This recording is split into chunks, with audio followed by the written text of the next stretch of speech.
Today I'm going to touch on a little of black history today. I want to talk about black history today.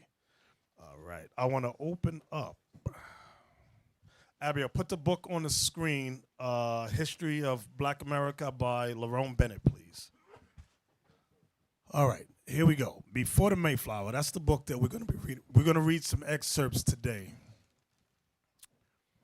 Before the Mayflower, A History of Black America. If you don't have the book, get it. It's very insightful, very historically accurate. The page 34. The most important of these events was the European discovery of America and the opening of the New World. It is a point of paradoxical interest that descendants of the first black captives, black Christians born in Spain and Portugal. Black Christians born in Spain and Portugal. These are the ones that many of these historians say, oh, those are Moors. Remember, Moor is just a Latin term that means black. That's it. It does not identify their race. It does not identify their national origin. Those are Israelites. Read. Were with the first European explorers and settlers. Black explorers, servants, slaves, and free men. Servants, slaves, and what? And free men. This was around the time of the conquest, when the Renaissance was underway. Go ahead. Accompanied Spanish and Portuguese explorers in their expeditions in North and South America. Go ahead. They were with Pizarro in Peru, Cortez in Mexico, and Menendez in Florida. 30 blacks were with Balboa when he discovered the Pacific Ocean. Typical of the early black explorers in America was Estevanico, who opened up New Mexico and Arizona for the Spaniards. Other blacks, W.E.B. Du Bois, said accompanied De Soto, and one of them stayed among the Indians in Alabama and became the first settler from the Old World. Now, is that the highlighted area? Yes, sir. Okay, get me Deuteronomy 28 and 64, I'm sorry. The book of Deuteronomy, chapter 28, verse 64. And the Lord shall scatter thee among all people, from the one end of the earth even unto the other. So that verse right there, I just want to pause right there, proves that the Israelites would be scattered. So that's why you read throughout history about blacks that came from Spain and Portugal. Okay, and there were many other places as we have addressed in previous classes. There were skilled farmers and artisans among the first group of African Americans. And there are indications in the record that they were responsible for various innovations later credited to English immigrants. Y'all see that? Later credited to English immigrants. There are many inventions and things that the black slaves had done that they were not given credit for. Remember, if you are a slave, all credit goes to your slave master. So what the slaves had invented and done, great engineering, was credited to the white man. Read on. There is furthermore the testimony of Washington Irving, who made the following observation in a contemporary satirical skit. These Negroes, like the monks of the Dark Ages, engross all the knowledge of the... Negroes, like the what? Like the monks of the Dark Ages. Y'all hear that? Go ahead. Engross all the knowledge of the place, and being infinitely more adventurous and more knowing than their masters, carry on all the... Wait, read that part again. And being infinitely more adventurous and more knowing than their masters, carry on all the foreign trade, making frequent voyages in canoes loaded with oysters, buttermilk, and cabbages. Now pause right there for a second, Cap. Get me 2 Kings 20:20. I just want to show you something, that the Israelites, we were always inventive, ingenuitive, things of that nature. And credit has always been given to the white man. Go ahead. 2 Kings chapter 20 and verse 20. And the rest of the acts of Hezekiah and all his might, and how he made a pool and a conduit and brought water into the city. So our forefather Hezekiah made a conduit and brought water into the city. When you check out many history books, they always give Rome credit for that. They say the Romans did that. That is a lie. Our forefather, King Hezekiah, was the one that created the first conduits and brought waterways into our cities. Okay? Aqueducts, thank you. Can you say it on the mic so people can hear you? The pool is the reservoirs. So reservoirs that today provide water to cities and everything, our forefathers made that. That's what they mean by the pool. And the Romans called them the Great Aqueducts. That's when people go over there and they visit it, you see all that. It's supposed to be, they invented this, and that's how cities were able to grow. So conduits, you would know it as aqueducts, and pool is reservoirs. Exactly. Very good. Get me Isaiah 38:8, please. The book of Isaiah, chapter 38 and verse 8. Behold, I will bring again the shadow of the degrees, which is gone down in the sundial of Ahaz. So we were able to tell time too. Don't think the white man created watches and things of that nature. We had sundials to determine time through day and night. Go ahead. 10 degrees backward, so the sun returned 10 degrees, by which degrees it was gone down. All right. So now let's go back to the history of Black America. So do you brothers and sisters understand what we're reading so far? Okay, all praise. I want you to see the greatness of our ancestors and that we had ingenuity. All right, come on, Captain. Page 36. They are great astrologers, predicting the different changes of weather, almost as accurately as an almanac. A large proportion of the first generation of African Americans entered America with Spanish names. So it says we understood astrology. It said what else? It said we were more as accurate as an almanac. This is the first group of slaves that came over. Then it said, what was that? And it said the first group all had Spanish names because those were the Moors conquered in Spain, and the remnant of them that was caught were brought to the Americas. Hello. This is history you ain't gonna find in school. This is why we need our own schools, educate our own kids. Where you at? Was that it, Captain? No, there's more. Go ahead. For reasons that are not readily apparent. You see that? For reasons that, because it's not taught nowhere. He was discovering stuff. Can I say that word? I want to say the other word, but discovering stuff. He said, what is this? I don't understand. This is not really readily apparent of what I'm reading, what I'm learning. Go ahead. Many black males were called Antonio, a name that quickly became Anthony or Anthony.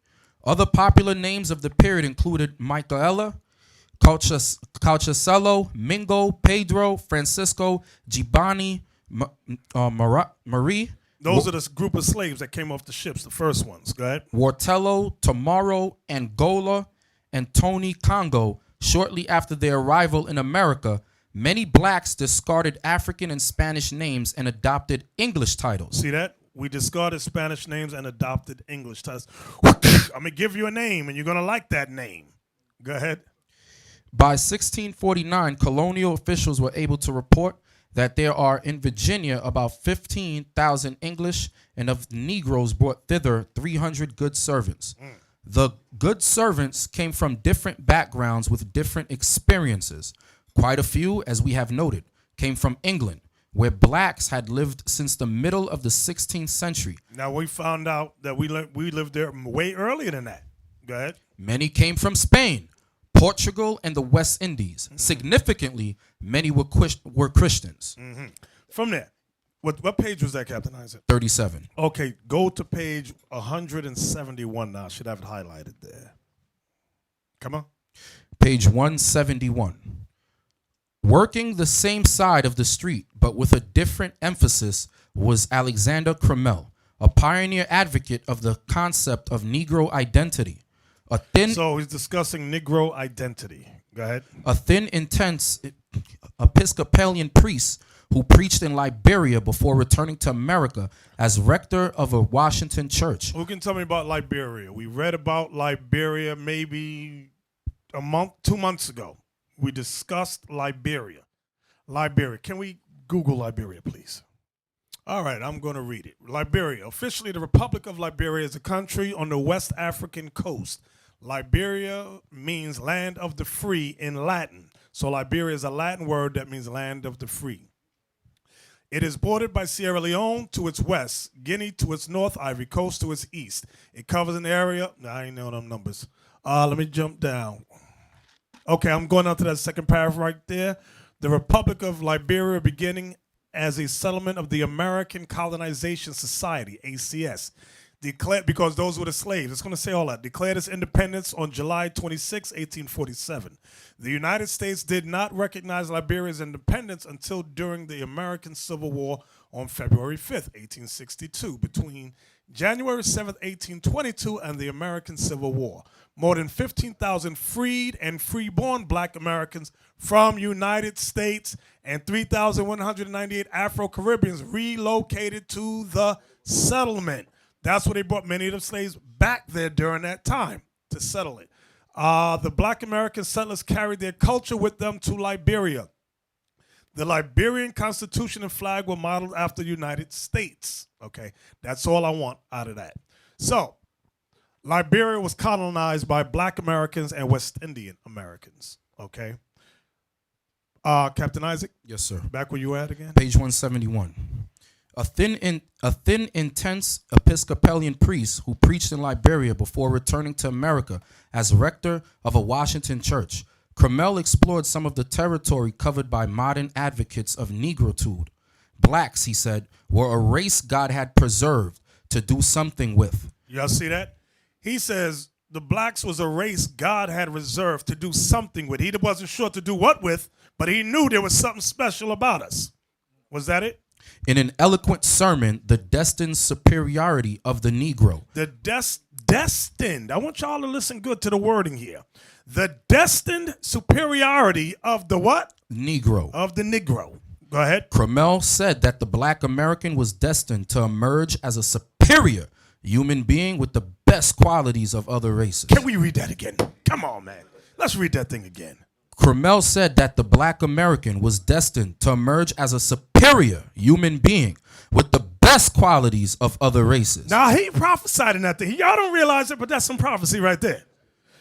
So what we're doing in here, teaching young black and Latin men, all of us in here are learning the word of God. This is what's going to make us that superior man. The word of God. Y'all understand that? This will cause us to take care of our families and our kids. This will cause us to go out and teach our people and bring them back into this knowledge. Y'all understand that? This will change the scallywag on the corner sister into a right sister, a good sister, make somebody a good wife somewhere. But only the Bible can do that. It has to come through you, brothers. It has to come through you. Was that it, Cap? Yes, sir. All right, from there, give me page, what page was that? That was page 171. Page 171. Give me Deuteronomy 28:37, please. Because they were discussing what did it say, Captain Isaac?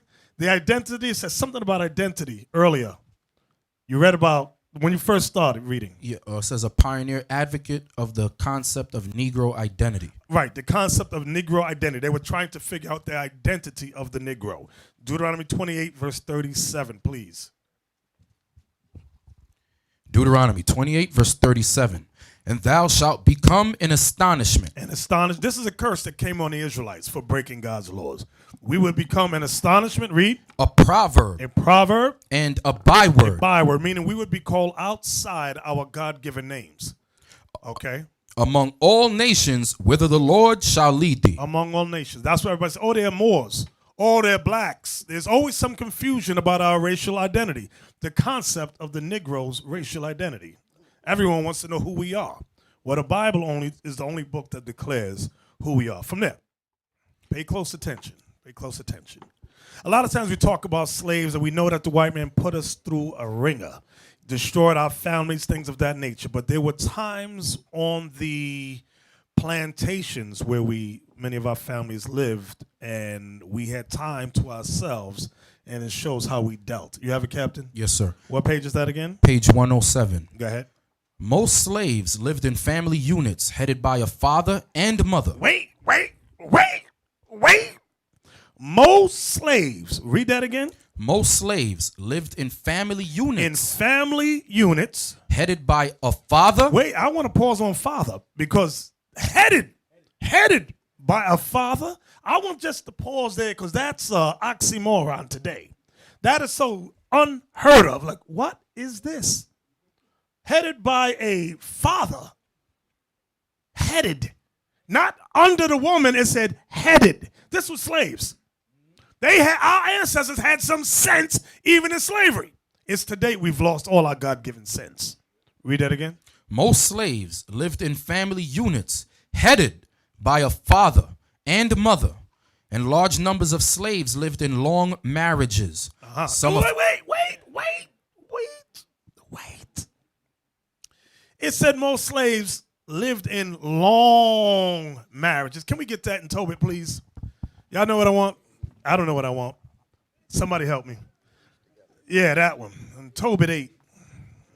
Tobit 8. Yeah, y'all know. 8 and what verse? 4? Somebody read this to the young slaves today. The slave man and the slave woman. Tobit, chapter 8 and verse 7. And now, O Lord, I take not this my sister for lust. I don't take her in lust just because she got big butt and a smile. That ain't the only reason I'm taking her. Go ahead. But uprightly. But uprightly, meaning she's right in the head. She's right in the spirit. Go ahead. Therefore mercifully ordain that we may become aged together. So the slaves even understood that. The slaves understood that. But today, the young black man and Latin man, I'm confused. Now they lost all God-given sins. I don't understand why I got to stay with all my life. I want to move on to the next woman. You know, back in the days that we're reading about, it wasn't even a question about being married until death. You know what I'm saying? This was not even a conversation. You didn't even have to bring this up as a point, to make a point, because it was just natural. Now, we hear about it. You said, well, you've been married for 10 years? Oh, man, that's long. That shows you how sick we are. Yeah. In the past, it didn't even bring concern, because that was just the natural thing to do. Right. Now, just to go 10 to 15 years, they said, well, don't you get tired of him? Right. That's crazy. That shows you that we have grown into level 1 retarded. Yeah. No, what, level 6 retarded? Well, level 5? What level are we at now? Because we're on 3? Okay. Because the levels go up as the times, you know, so we probably at the stratosphere of craziness now. Exactly. Come on, Cap. Large numbers of slaves lived in long marriages, some of 30 or more years. Fathers were strong and respected members of the family circle. Ooh, wait a minute. Fathers were strong and respected members of the family. That's unheard. That is really unheard of today. Go ahead. Were strong and respected members of the family circle, and male children were often named for their fathers. Premarital sex. See that? Wait, they was named after their fathers because the fathers was around. Y'all see that? The women honored the father and said, I'm going to name this boy after you. Name this boy after, everybody had a daddy name. Okay? That's what they did. That's culture. You understand? That's some good sense there. So they didn't have a problem with paperwork. No one can hear you. So they didn't have a problem with paperwork back then. Right.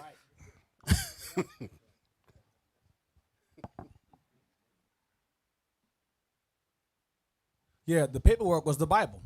Often the old Bibles they have married to, birth, death. The Bible was an actual legal document that proved that you were married.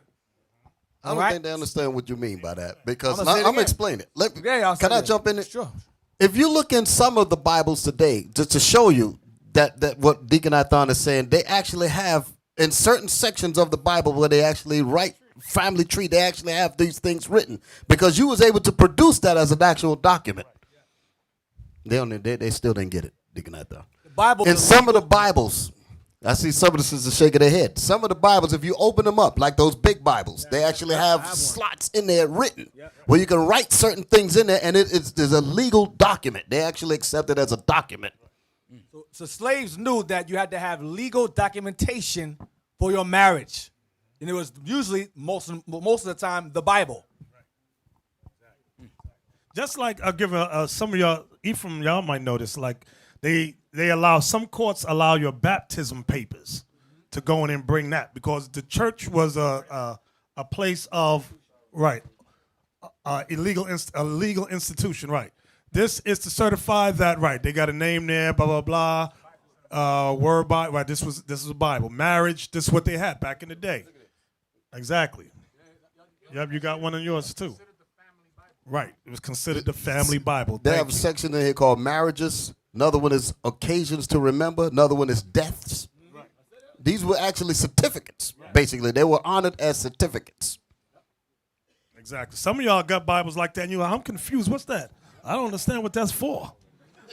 We've fallen a long way. I tell you, level 5. Sitting right there in the book, and we still at level 5. Where we at, Cap? Page 107. Go ahead. Premarital sex was fairly common. Wait. Premarital sex was fairly common. Go ahead. Although the slave community expected a premarital pregnancy to be followed by marriage. Wait. So they didn't have to bring the shotgun. They didn't have to bring the shotgun. If you dealt with premarital sex and she got pregnant, it said the slave community expected you to marry. Can we get that in the scripture? Can we? Exodus. I'm there already. You're there already? Thank you. Come on. The book of Exodus, chapter 22, verse 16.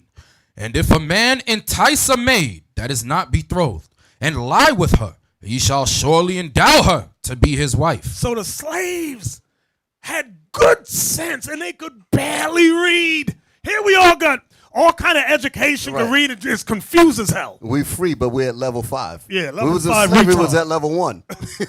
We on full retard now. With an education. Make no sense. Where we at, Captain? Point 3, page 107. The slave community was more open and more honest about sex, but it did not approve or condone indiscriminate mating and begetting. Wait. They did not what? But it did not approve or condone indiscriminate mating and begetting. Can you get me that in Deuteronomy? Is it 23? You know what I want? 23? No, ho.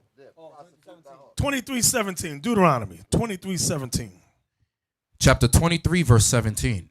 There shall be no whore of the daughters of Israel, nor sodomite of the sons of Israel. So it was not our custom to have women whore around and men just randomly sleep with them and bounce. That was not our custom. Give me that in Ecclesiasticus is 23. You know what I want? Isaac, you know what I want, Cap? No, sir. All bread is sweet to a whoremonger, a hoe man.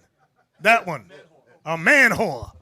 Ecclesiasticus chapter 23, verse 17. Wait, let me get it. Ecclesiasticus 23:17, right? Go Yes, ahead. sir. All bread is sweet to a whoremonger. A whoremonger is a man whore. Go ahead. He will not leave off till he die. The only thing that could stop a man whore is death. That's it. So it didn't say a strong woman could change him. No. It said the only thing, sisters, that could change a man whore is death. He got to die. Go ahead. A man that breaketh wedlock, saying thus in his heart, who seeth me? I am compassed about with darkness. The walls cover me, and nobody seeth me. What need I to fear? The Most High will not remember my sins. Such a man only feareth the eyes of men, and knoweth not that the eyes of the Lord are 10,000 times brighter than the sun, beholding all the ways of men, and considering the most secret parts. So you man whores, secret man whores up in here, believe me, God got your number. He sees you, even with all the lights off. Baby, cut all the lights off. Why? So nobody can see us. God said his eyes is 10,000 times brighter than the sun. It's like daytime to him. And he got all the angels is recording everything you're doing. And all your little noises too. Go ahead. He knew all things ere ever they were created. So also after they were perfected, he looked upon them all. Come on. Keep reading. This man shall be punished in the streets of the city. This is why you see brothers shot in the street, run over by cars, and you be confused on the news like, damn, I wonder why he got ran over by that car. Or why that bullet hit him. He just came from the grocery store. Tyrone wasn't bothering nobody. The Lord said no. Tyrone was a whoremonger, a man whore. The bullet was shot. I commanded an angel, grab the bullet, like you ever see the Flash? When they go, pow, and the Flash grabbed the bullet, and he go, what? And let it go right there in your head. And you can, why Tyrone get hit? Because Tyrone was a man whore. God said it's time to die. Come on. This man shall be punished in the streets of the city, and where he suspecteth not he shall be taken. So the man's not even going to suspect that he's going to get put to death, and he gets taken out. Go ahead. Thus shall it go also with the wife that leaveth her husband. So now the sisters don't get a pass either. It says, likewise, it shall go with the woman that leaves her husband. Go ahead. And bringeth in an heir by another. Bring in a baby by some other dude talking about this your baby. That a baby don't look like me. Look at his nose. Look at his nose. Look at his lips. No, Maury, that ain't my baby. You know, the white man made millions off of Negro indiscretions. Still to this day making millions of dollars off black and Latin immorality. He said, I could get paid off this filth. And he's getting paid too. Come on, Isaac.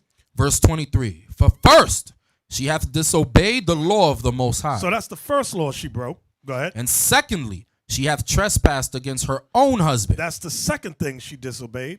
And thirdly, she hath played the whore in adultery and brought children by another man. What's that thing West Indians got? What's that parade? Carnival. Bacchanal. And they go, what do they call that thing? Carnival baby. Thank you. The carnival babies. Some of y'all online might be carnival babies. Some of y'all up in here might be carnival babies. And you think your daddy's your daddy, but that ain't your daddy. Your daddy's down the block somewhere with his other family. The hell is this? Let's go back, Cap.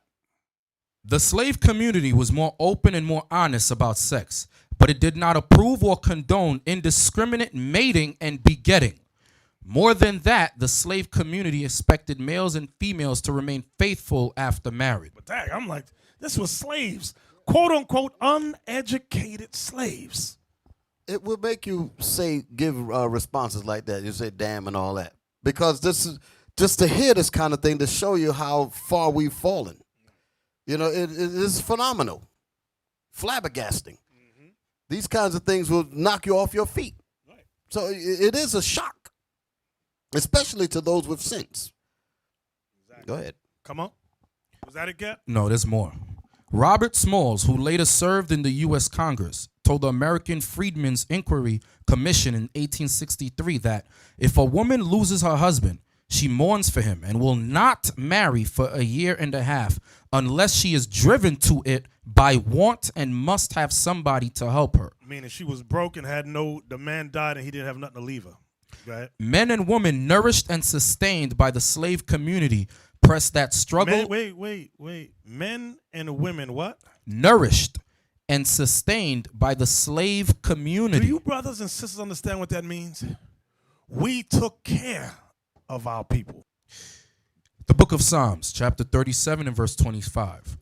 I have been young and now am old, yet have I not seen the righteous forsaken, nor his seed begging bread. Y'all know why? Because we took care of ourselves. We took care of each other. So what we're reading in the Bible, the slaves had good sense to apply that. Now give me Acts 4. It's one of my favorite chapters and verses. Acts 4, 34, 35. Talk about what did the slaves knew more than you give them credit for. Yeah, they might not have been able to, all of them couldn't read and write. Didn't have your luxurious education, quote unquote, but they had good sense. You got it, Captain? Yes, sir. Come on. The book of Acts, chapter 4, verse 34.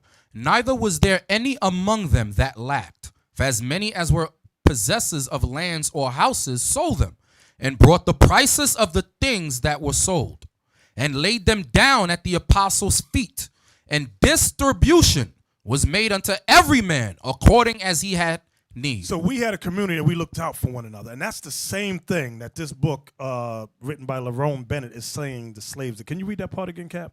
Men, page 107. Men and women nourished and sustained by the slave community pressed that struggle on several levels. Militants, as we shall see, organized and led revolts and conspiracies.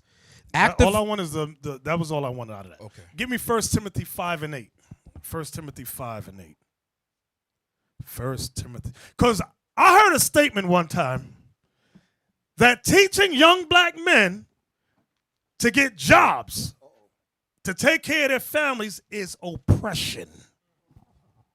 Do you hear what I said? Yeah, I heard you. That it is oppression, that we are oppressing young black and Latin men by commanding them to get work. See, that's level 6. To take care of their families. That's level 6. Oppression. That's level 6. That's level 6 retard. That's level 6. Full retard. Full. Can you read that for us? First Timothy chapter 5 and verse 8. Now, this is what, if you don't believe anything, at least believe what the Bible says. Go ahead. But if any provide not for his own, and especially for those of his own house, he hath denied the faith. Wait, does it say she has denied? What does it say? He hath denied the faith. You know why I wanted to say he? Because the man is the head of the house, not the woman. So when you get brothers saying the woman is to go out and work and bust her butt and provide food and shelter for you men, that's crazy. It's A backwards. Can I say A backwards? I don't want to say the full word, but I'll get emails. A backwards. Well, let me say it. Go ahead. It's ass backwards. That's what it is. The ass is leading the body. That's what it means. And the hypocrisy is this. You'll hear Israel say that, and they'll say you can have more than one wife. Then they'll pull Exodus 21, where it says, shall he not diminish? They disregard that part. It says, shall he not diminish? Can we read that? Yes, Exodus 21. Can we read that? Isaac, I'm sorry. Did you finish what you were reading? Oh, no, sir. Finish 1 Timothy 5 and 8, then we go to Exodus. But if any provide not for his own, and especially for those of his own house, he hath denied the faith and is worse than an infidel. Worse than an unbeliever, an idolater. So that's what God says, because that's the Spirit of Christ speaking through Paul here. Okay? That is a commandment, like it says in Corinthians. If any man be spiritual or call himself a prophet, let him acknowledge that the things I say are the commandments of God. That's what he said. Did he say that? That's what he said. So so now from there, since everybody want to run from Christ, I don't accept that Jesus Christ stuff. I believe in Moses, what he said about marriage. I'm going to show y'all what, like Deacon Nathanyel said. They don't even believe Moses. This is going to prove they don't believe Moses either. You got it for us? Yes, Exodus 21 and 10. If he take him another wife, her food, her raiment, and her duty of marriage shall he not diminish. Her food, her raiment, and her duty of marriage shall he not diminish. Shall he, meaning he's the one that provides those things and cannot withdraw if he takes another wife. One more. Get Genesis 30 verse. Can we read the next verse? Next verse. When they avoid. Avoid the next verse. Watch that verse. They say, oh, no, we don't accept that. Verse 11. And if he do not these three unto her, then shall she go. Oh, I'm sorry. Read it again. And if he. Stop. If who? If he. No, if she. If he. If they. If he. Oh, okay. Do not these three unto her, then shall she go out free without money. Why isn't that law applied? Why don't they use that one? If you don't apply, if he does not provide for her, she can go. Where is that law applied? They don't believe in Moses either. These guys are atheists, secret atheists. Get Genesis 30 verse 30, please. Let's see where Paul got that from. By the way, Christ said that had you believed Moses, you would have believed me, for he wrote of me. You stupid, dumb, ignorant people out there messing up the Bible. Let's see where Paul got the statement from in Timothy 5 and 8. Let's see who he got it from and where it's written. Genesis 30 and verse 30. Mm-hmm. For it was little which thou hadst before I came. This is Jacob speaking to his father-in-law, Laban. Okay? Laban was an extortioner. He didn't want him to leave. Jacob started to get angry. I want to get out of here. Watch what he says. And it is now increased unto a multitude. Me being here living with you got blessed. Both of us are rich now. Go ahead. And the Lord hath blessed thee since my coming. He's blessed you since I've been living here. Go ahead. Watch this. And now when shall I provide for mine own house also? What did he say? And now when shall I provide for my own house also? Does it say when will your daughters provide for my house? Shall I provide for mine own house also? Ass backward camps. Ass backwards. That's what it is. Because Jacob said, when can I provide for my own house? Laban didn't say, you're oppressive, brother. You're oppressing my daughters. That's not what it says. Yeah, Deacon Nathan, did you just say the camp? Those are no camp, man. Those are niggas wonders. And they ain't wanting no camps, man. Those are brothers who don't apply God's laws, statutes, and commandments. Then God said they don't fit to be leaders. They set themselves up because they go inside these cereal box and pick up elders. Then they claim they're elder. They ain't no elder to me. I don't respect men like that. The bottom line is that this Bible requires discipline. Okay, the Bible requires discipline. And when you read these laws, it requires you to be a man. And that's what the problem is. People run away from the manhood and lie on it and try to say the Bible ain't talking about what it's talking about because it's literally a challenge to that old man, that old natural man called a Negro.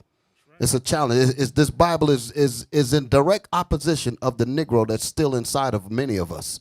And we're not willing to kill the old man like the scriptures say, mortify those members. You got to mortify that old man.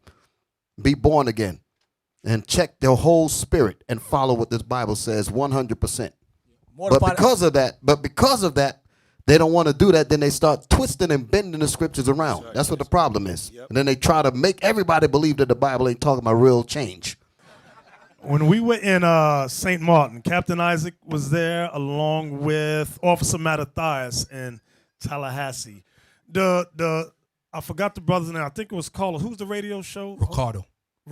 Yes, sir. When we left, when we were leaving, he made a statement to us. He said, what y'all brothers are teaching, he said, it will put fear in people. He said, not fear in the context of like they're horrified. He said, fear in the context of change. He said people are afraid of change in their life. They have conducted themselves and celebrated certain things. Now they're finding out it's wrong according to God. Now comes change. And he said responsibility. That's where the fear comes in. And it's not just with the regular public. It goes with other camps as well. Change is a fearful thing for a black man. I got to change. You got to change. I want to show you something here. Page 103. Men and Women immortalized by James Weldon Johnson in the poem. O black and unknown bards, the mood and meaning of the products they created varied, as we can see if we look for a moment at the spirituals. There were coded spirituals of protest and defiance. The songs that our ancestors sang were coded. Can you read that part again? They were what? There were coded spirituals of protest and defiance. Coded spirituals of protest and defiance. That's what our ancestors sang. They didn't sing songs like, you remind me of my Jeep. They didn't sing stuff like that. And to this The day, I don't levels keep understand going that up. song. The levels keep going up. We're at 7 now. You remind me of my Jeep. Was that it, Captain? No, sir. Go ahead. There were coded spirituals of protest and defiance based on the passion and eventual triumphs of the Hebrew slaves of Egypt. Wait. Read that part again. There were coded spirituals of protest and defiance based on the passion and eventual triumphs of the Hebrew slaves of Egypt. Our songs is based on our ancestors. Our ancestors had some good sense. When our ancestors heard the history of Moses, we sang songs based on that thing and hoped that we could get that same deliverance. Come on, was there more to that? Oh, Mary, don't you weep, don't you moan. Pharaoh's army got drowned. That's one of the famous spiritual songs right there. A coded song of protest and defiance. Thank you. Now, give me that in Psalms it was 137, 3 and 4. And it had to be coded for a reason. Coded meaning if you sing a song too plain that the white man understand, you know your friendly neighborhood white man, he put us to death. Right. It was coded and then decoded by those who were meant to decode it, There you meaning go. communication between the same people. There you go. And it locked others out. That's the beautiful thing about it. All praises, all praises. Now watch this. Psalms that David spoke. David saw this thing in the spirit. Remember, the spirit of Christ, like we were discussing last night, Lava, the spirit in Christ of Christ was in all the prophets, all of them. Let's prove that. Give me that in Psalm, 1 Peter's, where we read it? 1, 10, 11. 1 Peter's chapter 1, verse 10, 11. To prove to you that the spirit of Christ was in all the prophets. 1 Peter's chapter 1 and verse 10. Of which salvation the prophets have inquired and searched. Of which salvation come on, read it And again. searched diligently, who prophesied of the grace that should come unto you. So we're talking about the prophets. Go ahead. Searching what or what manner of time the Spirit of Christ which was in them. Stop. Read that part again. Searching what or what manner of time the Spirit of Christ which was in them. So the Spirit of Christ was in all the prophets. Christ was in Isaiah, Jeremiah, Micah, Ezekiel, David.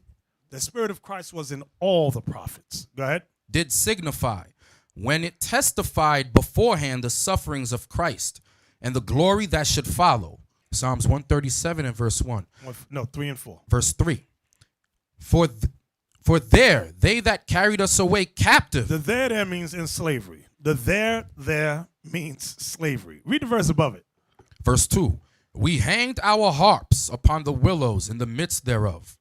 For there they that carried us away captive. They that carried us away in slavery required of us a song. Required of us a song. Wanted us to sing for them. Went down to the river Jordan, where John baptized 3. When I walked the devil in hell, says Johnny baptized me. I say, roll, Jordan, roll. Oh, now roll, Jordan, roll. My soul arise in heaven, Lord, for the year Jordan roll. Well, some say John was a Baptist. Some say John was a Jew. But I say John was a preacher, cause my Bible says so too. I say, roll, Jordan, roll. Roll, Jordan, roll. My soul arise in heaven, Lord, for the year when Jordan roll. Hallelujah, roll, Jordan, roll. Roll, Jordan, roll. My soul arise in heaven, Lord, for the year when Jordan roll. Hallelujah, roll, Jordan, roll. Roll, Jordan, roll. My soul arise in heaven, Lord, for the year when Jordan roll. Everybody say, roll, Jordan, roll. Roll, Jordan, roll. My soul arise in heaven, Lord, for the year when Jordan roll. Roll, Jordan, roll. Roll, Jordan, roll. My soul arise in heaven, Lord, for the year when Jordan roll. Roll, Jordan, roll. Roll, Jordan, roll. My soul arise in heaven, Lord, for the year when Jordan roll. Go ahead. And they that wasted us. And they that destroyed our race, our identity, our nationality, our family structure, our culture. Go ahead. Required of us mirth. Required of us laughter. Saying, sing us one of the songs of Zion. Sing us one of those spirituals. Sing us one of those gospel songs. Go ahead. How shall we sing the Lord's song? How shall we sing the Lord's song? In a strange land. In a strange land. Why? Because if we sang the Lord's song here, they would kill us. This is why our ancestors sang coded spirituals. The songs were in code. Okay, because when you read it, the Lord's song is about deliverance. The Lord's song is about destroying your enemy. The Lord's song is about salvation and the death of your enemies. That's what the Lord's song is about. We couldn't sing them songs clear. We want you dead. Make a song out of that. Hey, Martha, you hear what that nigga singing over there? They want us to roast up and die.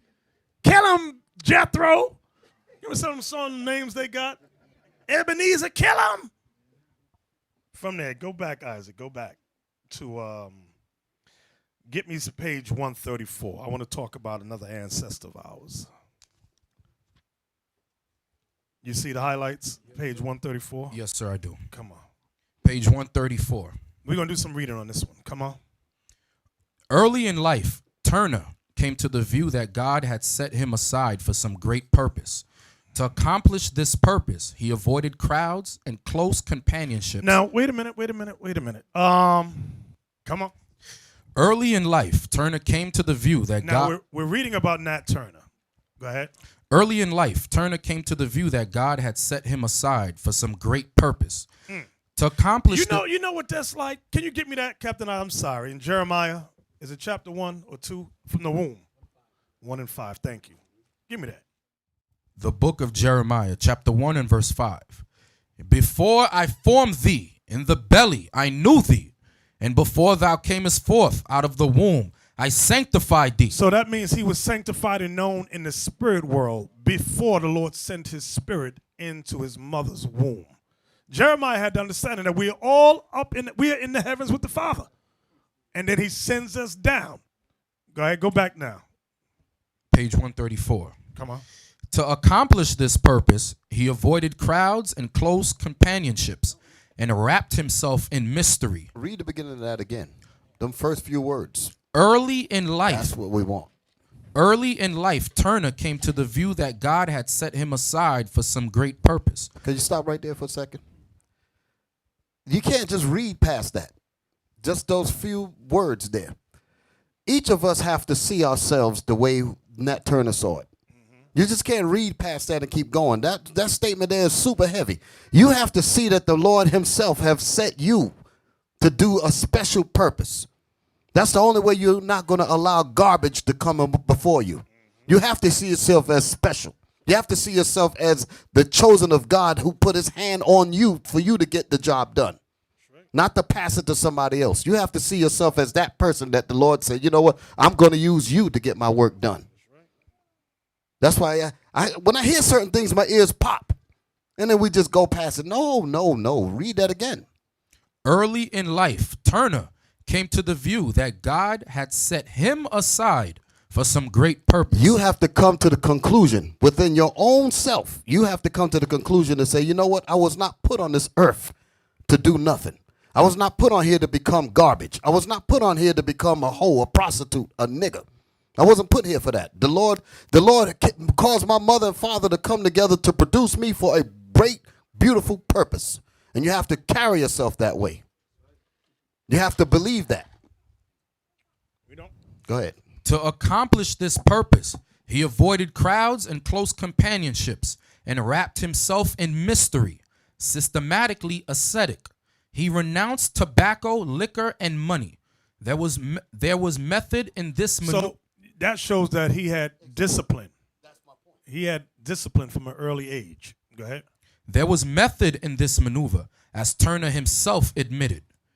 With maturity and increasing recognition. Now I want y'all to listen good to this. Go ahead. With maturity and increasing recognition came a feeling that he was destined to lead his people out of bondage. Like Gabriel, like Denmark Vesey, Turner found food for insurrection in the Bible. What? Wait a minute. Read that one more again. Like Gabriel, like Denmark Vesey, Turner found food for insurrection in the Bible. I don't know what y'all think the Bible is a book of. Some of y'all think the Bible is a book of love. And the Bible was always used for insurrection against oppression. This Bible is a book of revolution. This Bible is a book of deliverance and salvation from slavery. And weak men are scared of that. Exactly. Weak men are scared of what we just read there. Weak men are scared of that. Could he read that whole thing again, Bishop? yeah. I'm sorry. Read it again. With maturity, The whole thing. Get it all. early in life, Turner came to the view that God had set him aside for some great purpose. If you come to that conclusion, you say, you know what, God has set me, like I was saying before, God has set me here for a special, particular purpose. And your mind is centered on that. Your mind is focused on that thought. Listen to the rest of what I was listening to as he was reading it. Read on. To accomplish this purpose. To accomplish, so in other words, to fulfill this purpose. Listen to how this man is thinking. He avoided crowds. He avoided crowds. This is the discipline that it took for him to make sure that he fulfilled that purpose. He had to resist crowds of stupidity. He had to resist crowds of foolishness and weakness. Read. He avoided crowds and close companionships and wrapped himself in mystery. Anything that would have distracted him from his purpose, he said, get it the hell away from me, because he knew his purpose. That's what I say to each and every one of you. You must know your purpose. You must know the reason why you're here. Don't be sitting in here wishy-washy and don't understand what this is about. You must know your purpose. Read. Systematically ascetic, he renounced tobacco, liquor, and money. All of these things could take you away from your purpose. He said, anything that's going to take me away from the purpose for why I was born, I'm going to move it away from me. That's discipline. A lot of weak men cannot do that. Yeah, They cannot do that. Read. There was method in this maneuver. And he said there was method in why he was doing the things he was. The method was so that he could fulfill that purpose. And as you kept reading, you was getting to the parts about where he got food to fuel his purpose. He understood his purpose was to be an agent of insurrection against his oppressors. That's what his purpose was. And he said, and the food on the fuel to help this is the Bible. Wisdom of Because Solomon. that, you know, cigarettes, you read tobacco, alcohol, and what else? Money. So these are the things that were used to keep the slaves occupied, those three elements right there. Nat Turner had a mindset. He said, you know what, I'm not going to get caught up in this. Read that again. Wisdom of Solomon 1:5, I mean. Wisdom of Solomon, chapter 1 and verse 5. For the Holy Spirit of discipline will flee deceit. Discipline, the Most High is all about us disciplining ourselves, disciplining our thoughts, our tongue, disciplining our actions, the way we live our lives. Discipline. That's what the Lord does. Disciplines you. Go ahead. And remove from thoughts that are without understanding, and will not abide when unrighteousness cometh in. Now give me Matthew 4:4. Because it said he used the Bible as food of insurrection. For insurrection, that's what it said, right? That's what Christ said here in Matthew 4:4. Watch this. He compares the Bible of food. Go ahead. The book of Matthew, chapter 4 and verse 4. But he answered and said, it is written, man shall not live by bread alone, but by every word that proceedeth out of the mouth of God. Now give me that one in Revelation. Is it Revelation 10? Yeah, the little book. I want that one. Revelation 10, verse 9. About eating. Because it said he used the Bible as food for insurrection. Food. Revelation chapter 10, Verse 9. verse 9. And I went unto the angel and said unto him, give me the little book. Give me the Bible. Go ahead. And he said unto me, take it and eat it up, and it shall make thy belly bitter, but it shall be in thy mouth sweet as honey. And I took the little book out of the angel's hand and ate it up. Meaning he learned it. That's what it told. I mean, he took a literal book and bit into it. He learned it. Go ahead. And it was in my mouth sweet as honey. And as soon as I had eaten it, When I understood it, my belly was bitter. my belly was bitter. He understood. He said, dang, it's going to be a whole lot of killing. I got to do a whole lot of changing. Go ahead. What you got outside?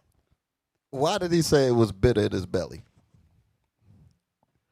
Because there's something happening.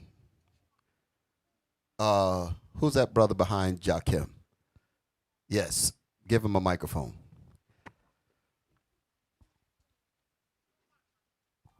Shalom. Shalom. Because he had to apply what he was that he read. and Okay. learned, What's going to happen as a result of applying and it? then change. Change.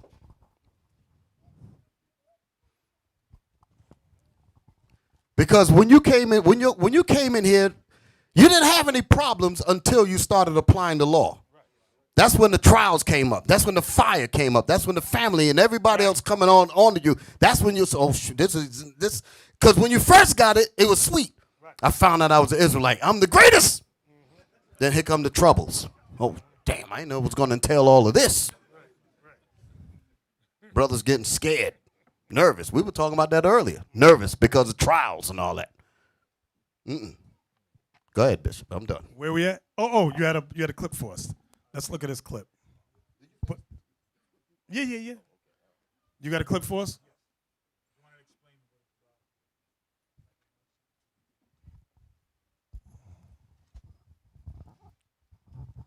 This clip is from a show by the name of Hell on Wheels, and it shows the slave masters had made a wager. One of the slave masters didn't like the fact that the slaves were being taught how to read. So you'll see the gist of it in a moment.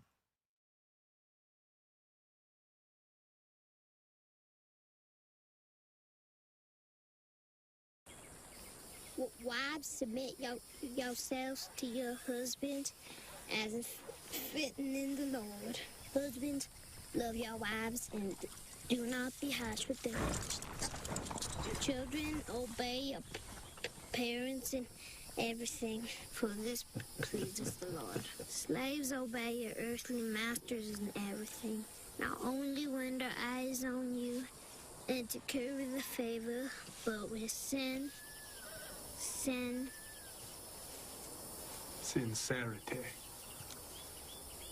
sincerity of the heart in reference of the Lord. Oh, I don't believe it. How old are you, boy? I ain't been on yet, sir. Pay up, gentlemen. It's dangerous, you know, teaching them to read. That's true. Nat Turner was taught to read. Nonsense. Let me show you. Boy, can you explain to me the meaning of what you just read? No, master. See? It's like a parrot reciting Shakespeare. Well done, Elam.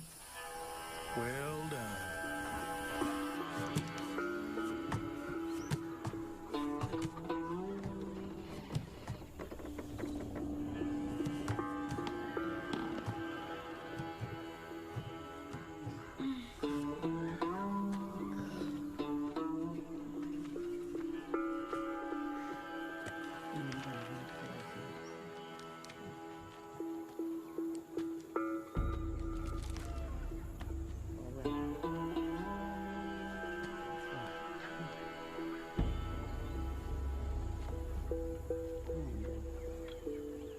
Now I have heard the groaning of the Israelites whom the Egyptians hold in slavery, and I have remembered my promise. Say unto the children of Israel, I am the Lord.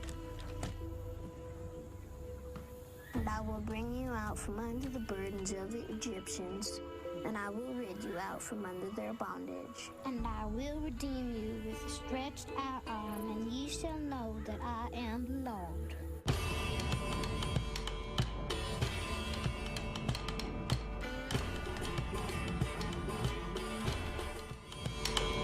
Now that's a heavy clip, bro. That clip is That's some heavy stuff. I get chills every time I see that thing.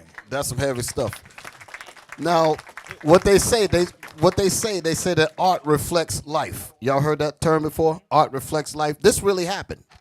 Yeah, Okay, these kinds of situations happen. How you think we had people like, or situations like Nat Turner, Denmark VZ, Gabriel Prosser, and all these people that we read about in history as the agents of insurrection? How do you think these things came up? Because of incidents or situations like this really happened. Okay? And that coded thing was, again, he played dumb in front of the snake, played dumb in front of the fox, till the fox went away. Then the duck got up and went and taught the people, basically. Y'all get it. I'm just throwing it out there just to make it digestible a little bit. Go ahead, Lava. Yeah, but you notice that the young man was so smart. The Lord put that young man so smart. He didn't only read it, he memorized it in case the master will come.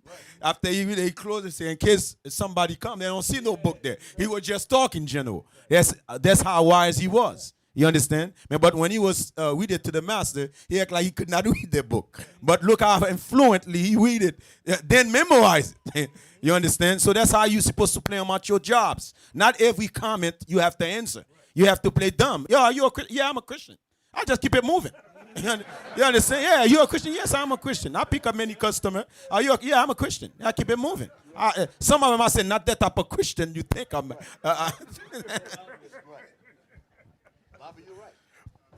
Deacon Lobby is 100% correct. That's what I do. Oh, you sound like you're a Christian. You're a Christian. Yeah, I'm a Christian. Get out of here. Where my people at? Let me tell you who you really are.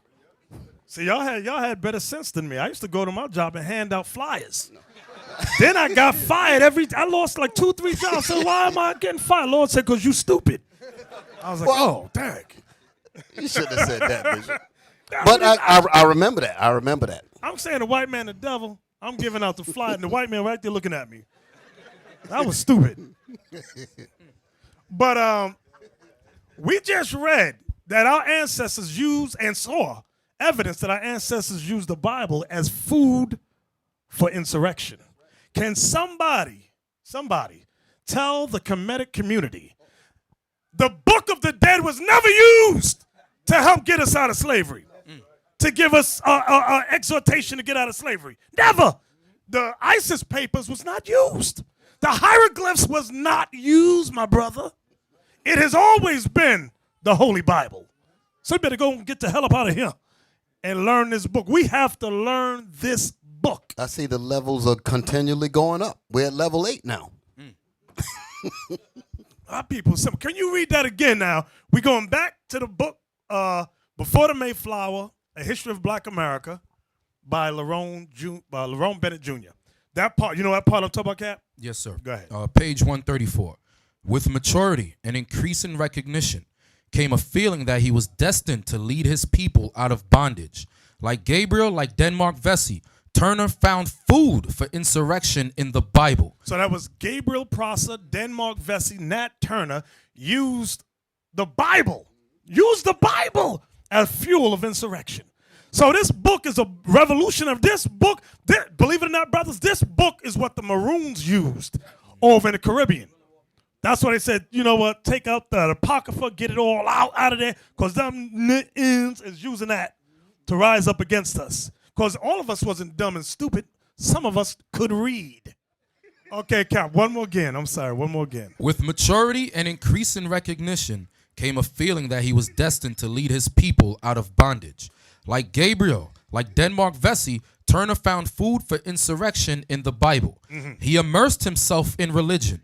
He even prayed at the plow. He saw visions and heard voices. One day he had an unusual vision. He saw black and white spirits wrestling in the sky. The sun grew dark and you know what's heavy about that? There's a scripture y'all can help me because I don't know where it is. In Maccabees, where he said he looked up and saw apparitions of angels fight. You know what that is?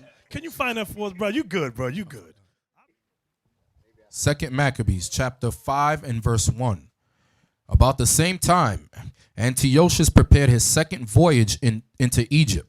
And then it happened that through all the city for the space almost of 40 days there were seen horsemen running in the air, in clothes of gold and armed with lances like a band of soldiers, and troops of horsemen in array, encountering and running one against another with shaking of shields and multitude of pikes, and drawing of swords, and casting of darts, and glittering of golden ornaments, and harness of all sorts. Wherefore every man prayed that apparition might turn to good. Now when there was God, that's it. So during this time, our forefathers saw an apparition. They saw angels dressed in war garments battling in the heavens. That's what they were seeing. Angels battling in the heavens. And they prayed that what they saw, the apparition they saw, was for their good. It was a good sign that they were going to win the battle. So you mean Nat Turner wasn't insane and crazy? No. Because you got some, like Officer Young was telling me, one of his black teachers in school was saying that Nat Turner was insane and mad and somewhat crazy. You've got to be kidding me, you know? I'm surprised you didn't mention this, Bishop. Years ago, me and you went to Washington Irving High School. I forgot about that thing. And this subject came up. And there was a brother that was in the class that invited us to the school because it was Black History Month, I believe it was, and the subject matter was about Nat Turner. And the teacher had given the student a syllabus to follow. And within the information within the pamphlet that he gave him, when it got to this part here about wrestling black, read that statement again. That he saw about the dream. He saw visions and heard voices. One day he had an unusual vision. He saw black and white spirits wrestling in the sky. In the literature that was given to the student, they took the term black and white out. And they said blue and green spirits wrestling in the sky. Why did they do that? They changed it. I still have the tape, so don't tell me I don't know what I'm talking about. I have the literal tape when we went down there. So why did they do that? With them. Why did they change the terms of black and white spirits to green and blue spirits? So Why that, did they do? So that you don't appoint to them when others read it. Know that it's going to be them. Right, right. They did not want them to think that maybe it's supposed to be me. That's the point. And we brought the worst thing about it to them was we straightened it out. We retranslated it in front of everybody. The teachers, man, y'all got to see the tape. The teachers was looking around the room. They looked crazy as they like, these niggas went and told the truth about what's lying. Well, they went crazy. That thing was something. Yeah, go ahead. Yeah, you know what's so heavy about vision? Vision, your eyes can open while you see vision. A dream is when you're in a trance, your eyes can be open. You understand? Like you see a brother just looking, but he's looking at something he's seeing, but you probably see his eyes open. So he's seeing it in his trance. He was in the trance. He see it. You understand? So be very mindful. Exactly. Where we at, Cap? Page 134. He saw visions and heard voices. One day he had an unusual vision. He saw black and white spirits wrestling in the sky. The sun grew dark and blood gushed forth in streams. Ordinary things appeared to the mystical slave in a strange light. While plowing the field, he saw drops of blood on the corn. While walking in the woods, he found hieroglyphic characters in blood on the leaves. He concluded from all this. Now, you know it wasn't no hieroglyphic. That's how they described it. It wasn't no hieroglyphs. The hell is this? Go ahead. He concluded from all this that the day of judgment for slaveholders was nigh. Another vision confirmed this conclusion. The Spirit, he said, told him that on the appearance of a sign I should arise and prepare myself and slay my enemies with their own weapons. The sign appeared in the form of a solar eclipse in February 1831. Turner immediately chose 4 disciples, Henry Porter, Hart Travis, Nelson Williams, and Samuel Francis, and set his face towards Jerusalem. Some historians believe he found warrant in the famous passage. From that time began Jesus to show unto his disciples that he must go unto Jerusalem and suffer many things of the elders and chief priests and scribes and be killed. Right. So there was a city in Virginia called Jerusalem. Jerusalem County. Jerusalem County, thank you.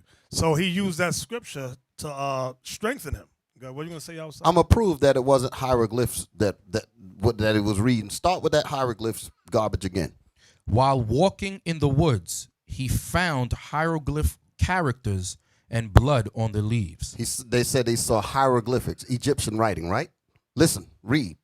He concluded from all this that he concluded from the hieroglyphics. Let's see what he concluded from hieroglyphics. Come on. He concluded from all this that the day of judgment for slaveholders was nigh. You tell me what Egyptian book gonna talk about what we reading in the Bible. Right. That's showing you there ain't no damn hieroglyphics. It's a bunch of garbage. All of the stuff that he's reading comes out the Bible. Right. You see that? Read it again, Captain. Yes, read sir. that statement again. While walking in the woods, he found hieroglyphic characters and blood on the leaves. He concluded from all this that the day of judgment for slaveholders was nigh. That's in the Bible. Right. Okay? That ain't in no hieroglyphics. Read.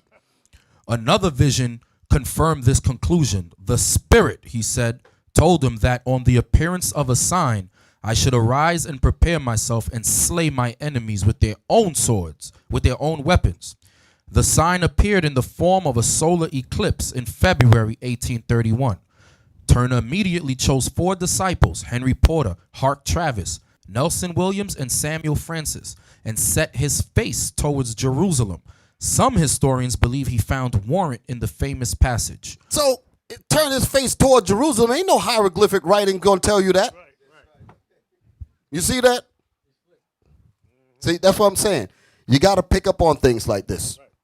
That's what we picked up when we went to that school and heard that BS. We said, nah, you devils are lying. We're going to tell you the truth about what this thing is really saying. Exactly. We don't care. From that time. All we want is the highlighted areas. Yes, okay, sir. go ahead. From that time began Jesus to show unto his disciples that he must go unto Jerusalem and suffer many things of the elders and chief priests. And so now, wait a minute. Nat Turner chose 4 disciples.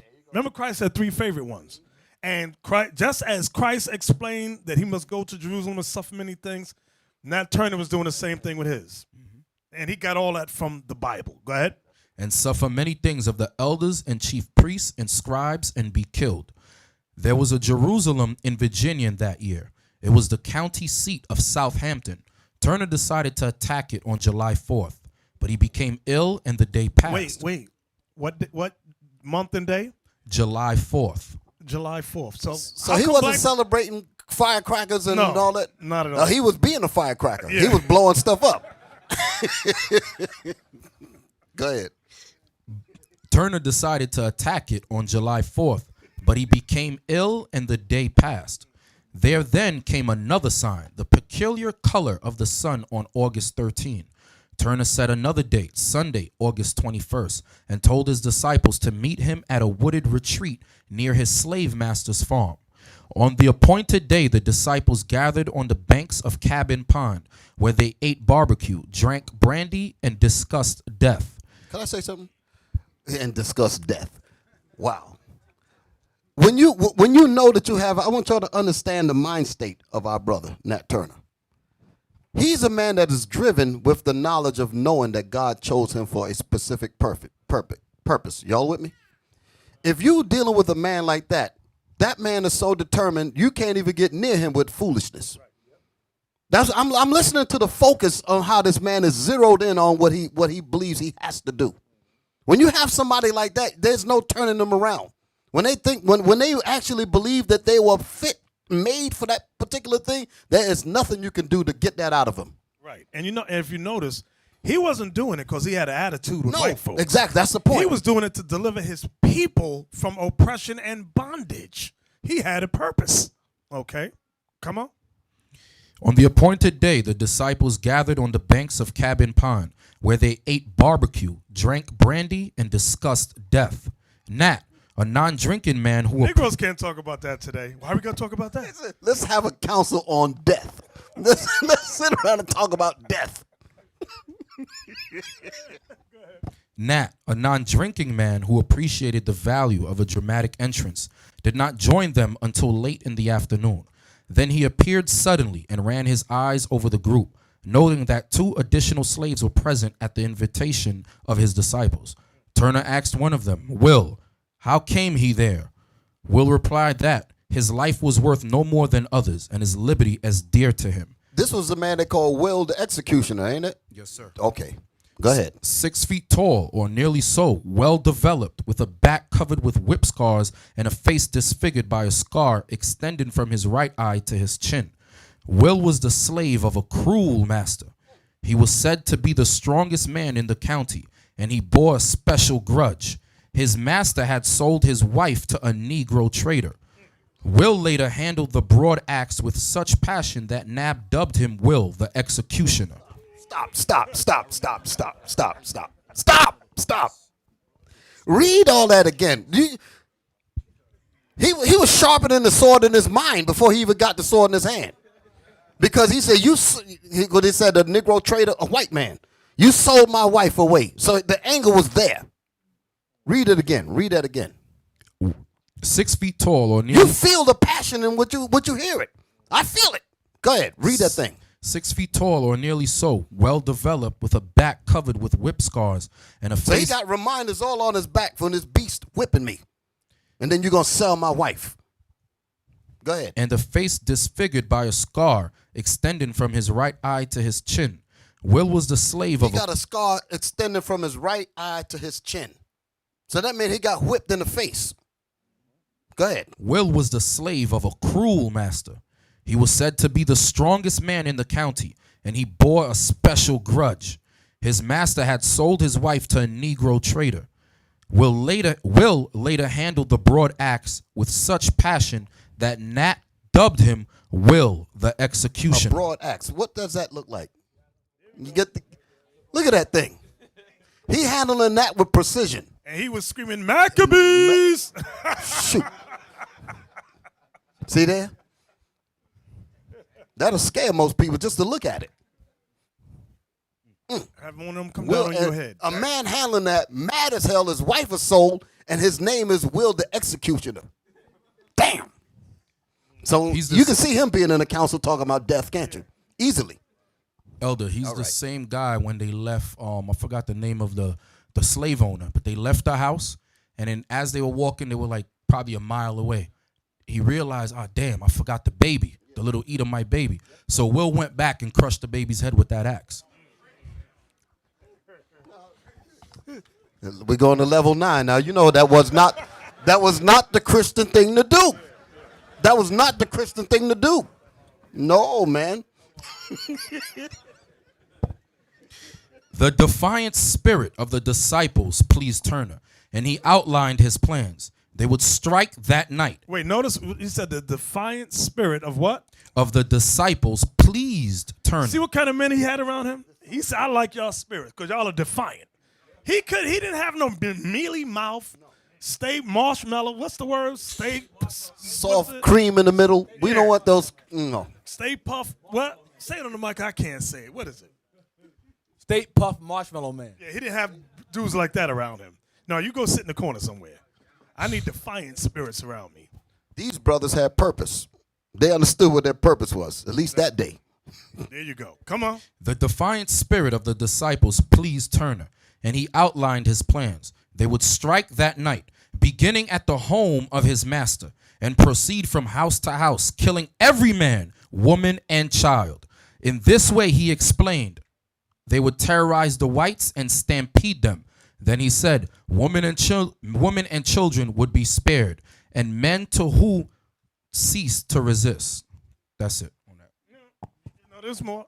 Turn the page. I did. Turn the page again. Ain't no more? It's not. It's underlined. You want me to read those? Yeah, read the underline. Yeah. Can't leave any of that stuff out. Bring all that. You got us at the edge. We want to get the rest of it.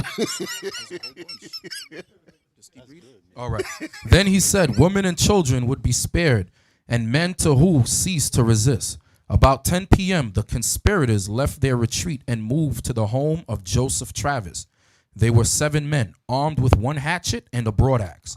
24 hours later, they would be 70, and at least 57 whites would be dead. At the Travis home, Turner climbed through the window and led his men to the bedroom of the couple who had the great misfortune to own papers certifying their ownership of a slave named Nat Turner. Hold it now. See, at first you had us like we were watching it, then we went to commercials. We was like, wait a minute, where's the rest of the picture? So now you brought us back. This scene that he's reading is in a video. What's the name of that video? Uncle Tom? Goodbye, Uncle Tom. They actually have a very beautiful illustration of what he's reading. I mean, the smashing the baby up and all that. All that's in there. Read on. Without preamble or warning, the said Nat Turner aimed a death blow at the head of Joseph Travis, but his aim was faulty and Will finished the job, killing both Travis and his wife. Two teenagers in an upstairs bedroom were also killed. An infant sleeping in a cradle was overlooked. As they left the house, Turner remembered and invoked the terrible rule that neither sex nor age was to be spared. 2 men returned and slew the infant. Now, y'all might be crying right now about this thing. Can we get that in the Bible? Psalms, chapter 137 and verse 8. O daughter of Babylon, who art to be destroyed, happy shall he be that rewardeth thee as thou hast served us. Happy shall he be that taketh and dasheth thy little ones against the stones. Damn. They didn't get it. They didn't get that picture. They didn't. Y'all have to again visualize this thing. Read that again. So I'm gonna give you the graphics. So you gotta get the graphics. The HD. Psalms 137, and let's start at verse 7. Remember, O Lord, the children of Edom in the day of Jerusalem, who said, just like Will the executioner remembered what happened to him. So the anger was in him. Come on. Who said, erase it, even to the foundation thereof. O daughter of Babylon, who art to be destroyed. So when he said race it even to the foundation, this was the Edomites tearing up our thing. What was it? The Babylonians? Yes, sir. I'm trying to remember the history. Right. The Babylonians destroyed it, and the Edomites was saying, tear it up, destroy it. Mm-hmm. Okay. Go ahead. Happy shall he be that rewardeth thee as thou hast served us. Happy shall he be that taketh and dasheth thy little ones against the stones. So he didn't say that they're going to be doing this while they were crying. They said they were going to be happy to grab the baby's feet and look for a stone. You see, when you grab the baby's feet, you got to grab both feet. There's illustrations of the Spaniards doing that to our brothers and sisters. Yes. Okay, show that to them. There it is, right there, right there. Look, blow that up. You see the white man? Get the baby. Okay, right there. That's a stone, right? That's a stone wall. Y'all see that? Take a look at it. Look at it. That's a stone wall. That's the Edomite that got one of our children in his hands. Y'all see that? Captain, where we at? Page 136. Go ahead. Moving swiftly and quietly through the night, the little band cut a swath of red, chopping down old, young, male, and female. At almost every stop, additional slaves joined them. Y'all see that? I took my station in the rear. You know what's heavy about that? I said additional slaves joined them. Our people need to see something. They need to see an example of a shepherd, people doing something, and they will come join you. And devastation wherever we went. I placed 15 or 20 of the best armed and most to be relied on in front, who generally approached the houses as fast as their horses could run. This was for two purposes: to prevent their escape and strike terror to the inhabitants. All through the terrible night, men, women, and children died. No one with a white skin was spared, except a family of poor whites who owned no slaves. Dang, you that poor white trash liver. Go ahead. Go ahead. In reading the grisly accounts of this affair, it is impossible not to extend to the victims that human sympathy the victims were unable to extend to their victims and their executioners. It is to be observed, too, that the victims were victims, more than anything else, of history and of a boomerang effect of a violent system they supported and or derived benefits from. Wait, you know what's heavy about that? There's a law about slavery. Can we get the law? In Exodus 22:16, something like that. There's a law, and Christians don't like to read this law. Ask a white Christian to explain this law to you. They're going to go, as soon as they hear it, the law's done away with in Jesus. All right, 21:16.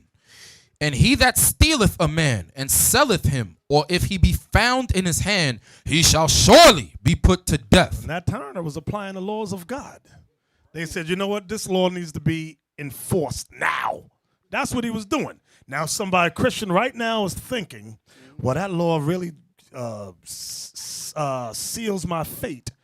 But I'm going to rely on white man Jesus to get me. Ain't no such thing as white man Jesus. Jesus ain't going to save. Give me that in Revelation now, 13:10. Here is the precept for that law in case you're thinking that law is done away with in Jesus.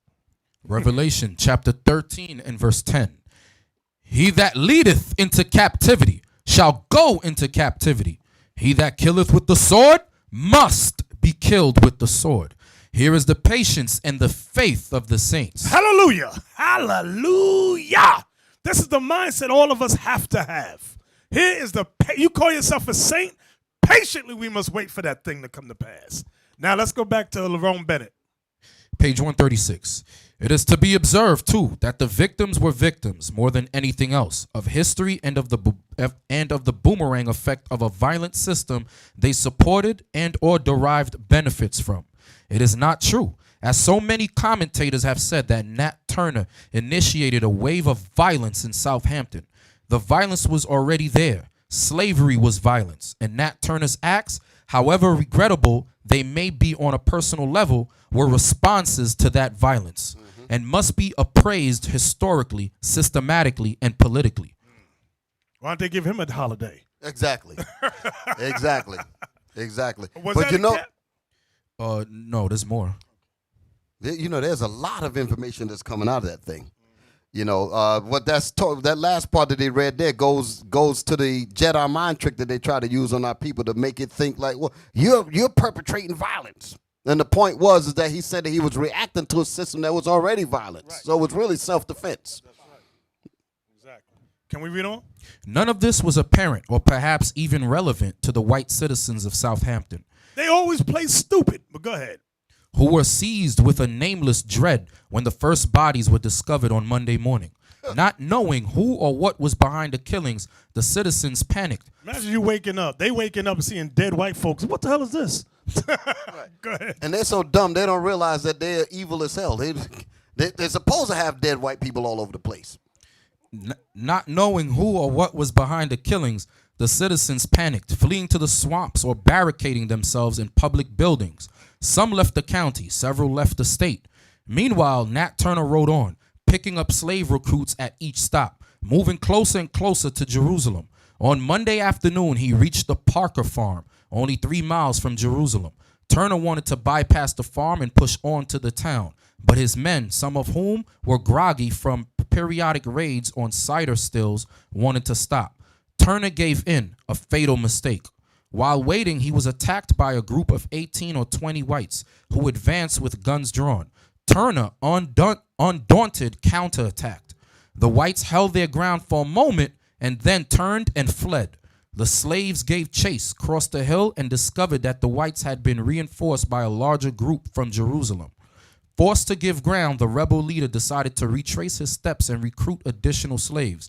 But by now, the tide was running strongly in favor of the slaveholders, who defeated the rebels at a second skirmish on Tuesday. After this encounter, Turner retired to Cabin Pond and waited for his disciples to regroup. After waiting for a day or so, he dug a cave and went into hiding. By this time, soldiers were flocking to the county from all points. 3 companies of artillery from Fort Monroe and detachments of men from the warships Warren and Natchez arrived. Hundreds of soldiers and militiamen from North Carolina and other Virginia counties thronged into the area. All in all, I want y'all to remember that. It said hundreds of, what did it say, militiamen? Yes, sir. That term is going to come up later on in the class, but just keep that in mind, these militiamen. Go ahead. All in all, some 3,000 armed men came to Southampton to put down the insurrection. A massacre followed. The purpose of all this was not to find or punish members of Nat Turner's army. The purpose, frankly acknowledged by many of the participants, was to terrorize and condition potential Nat Turners. Wait, stop that right there. That right there. Read that part again. The purpose of all this was not to find or punish members of Nat Turner's army. The purpose, frankly acknowledged by many of the participants, was to terrorize and condition potential Nat Turners.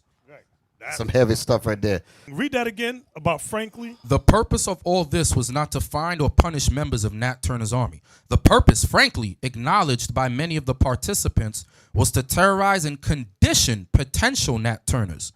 Writing in the Richmond Constitutional Whig on September 3rd, 1831. So hold it, wait a minute. So basically what they're saying that we are terrorized today from following anybody that would lift us up. That's the reason why they try to turn our people away from leadership. They want to terrorize you by when you have righteous organizations trying to deal with the people. They want to terrorize you against following this. Same thing. Same thing. And they'll use terms like you're a cult. Exactly. That's the main. That's the saying. That's the psychology behind it. I want y'all to really see what we're reading here and understand that nothing has changed. Writing in the Richmond Constitutional Whig on September 3rd, 1831, John Hamlin Pleasance put it bluntly. Let the fact not be doubted by those whom it most concerns, that another such insurrection will be the signal for the extermination of the whole black population in the quarter of the state where it occurs. Among those most immediately concerned was a slave who later told Thomas Wentworth Higginson that at the time of the old prophet Nat, the colored folks was afraid to pray aloud, for the whites threatened to punish them dreadfully. What happened, because of Nat Turner, they called him the prophet. They called him the prophet. We were afraid to pray out loud because the white men was forbidding us to pray out loud to our God, the Most High. They would put us to death. Right. We were terrorized. That's what it says, letting you know that black people were terrorized. Because they didn't want us praying against them like it teaches us to do in Luke 18. Is it Luke 18? Luke 18, where Christ said, pray for the death and destruction of your enemies. No, that ain't in the Bible, that brother. That can't be that. No. I got to get rid of that Bible then. I can't follow that. No. Luke 18, verse 6. And the Lord said. And the Lord said. Go ahead. Hear what the unjust judge saith. And shall not God avenge his own elect, which cry day and night unto him, though he bear long with them? I tell you that he will avenge them speedily. Nevertheless, when the Son of Man cometh, shall he find faith on the earth. Y'all see that? So he says he will avenge us speedily. So we're supposed to pray for that. Jump up above that where it talks about that. Not for a while. Let me see it. Yeah, the whole thing's about prayer. The whole thing's about prayer. Yeah, you know what our people don't understand, Bishop? Deliverance come with blood. Right. Deliverance, I'm saying it again, deliverance come with blood. So y'all can be in La La Land all you want. Exactly. Jump at 4? Go to verse 4, I'm sorry. Verse 4. Start at 3, I'm sorry, 3. Verse 3. And there was a widow in that city, and she came unto him, saying, Avenge me of mine adversary. That's the subject. Avenging on your adversary, which is your enemy. Go ahead. And he would not for a while. But afterward he said within himself, Though I fear not God, nor regard man, yet because this widow troubleth me, I will avenge her, lest by her continual coming she worry me. And the Lord said, Hear what the unjust judge saith. And shall not God avenge his own elect? So now Christ is comparing God to the unjust judge. And shall not God avenge what? His own elect? The Israelites. Which cry which pray day and night unto him, though he bear long with them? I tell you that he will avenge them speedily. Nevertheless, when the Son of Man cometh, shall he find faith on the earth? You know why it says that? Nevertheless, when the Son of Man cometh, shall he find faith on the earth? From the time of Nat Turner, we were forbidden to pray out loud during that time because they didn't want us praying against our enemies, our adversaries. So now, with Christianity's onslaught, they made put in our heads that it is a sin to pray to God for vengeance against your enemies. Most black people and Latin people say, no, you're not supposed to do that. Love your enemy. I don't know. They blur the lines in scriptures. They twist scriptures. That's what they do. This is when what we're reading is going to occur. All right. I don't want no misunderstanding, no confusion. Zechariah 9, let's start at 12. Zechariah 9 and 12. Turn you to the stronghold, ye prisoners of hope. The stronghold is the Holy Bible. Go ahead. Ye prisoners of hope. We're the prisoners of hope. We're prisoners because we're in captivity and we're hoping for deliverance. Go ahead.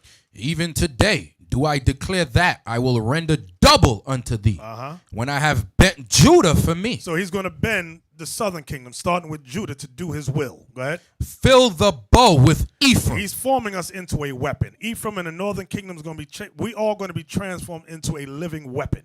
Go ahead. And raised up thy sons, O Zion, against thy sons, O Greece. See that? Against thy sons, O Greece. So there is going to be a war.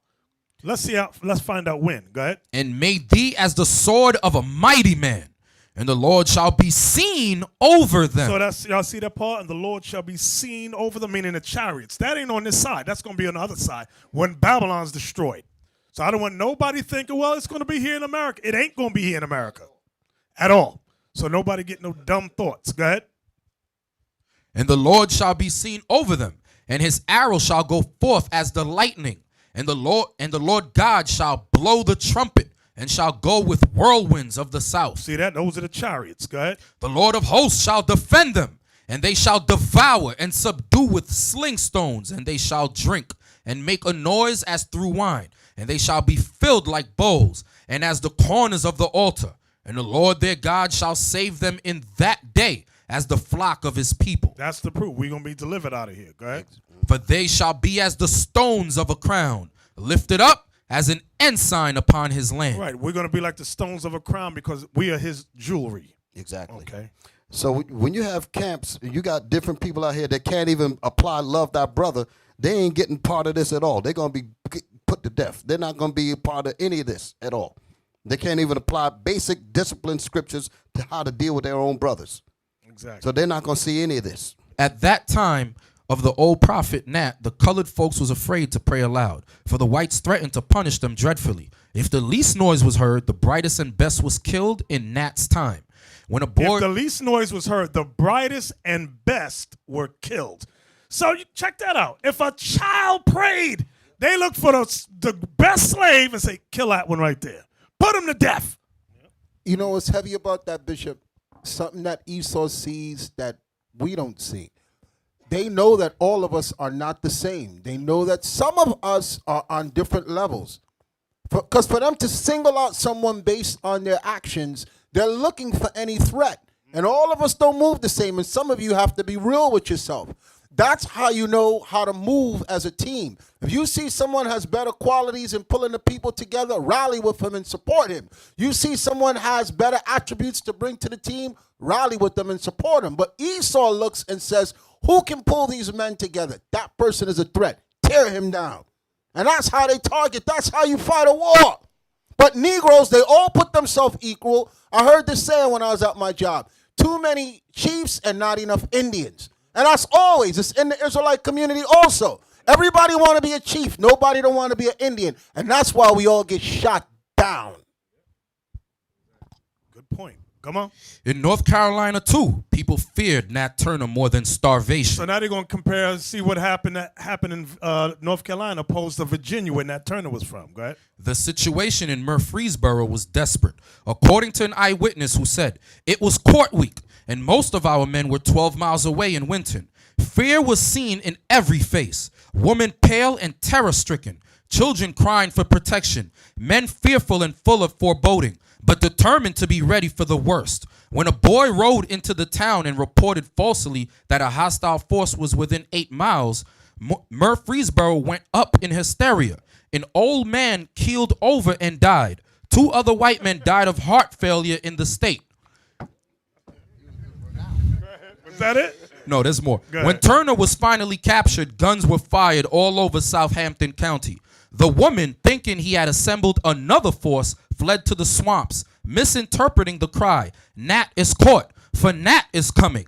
Nat Turner was taken to Jerusalem. So when they were yelling Nat is caught, the people, Edomites thought it said Nat is coming. Them white women ran into the swamp.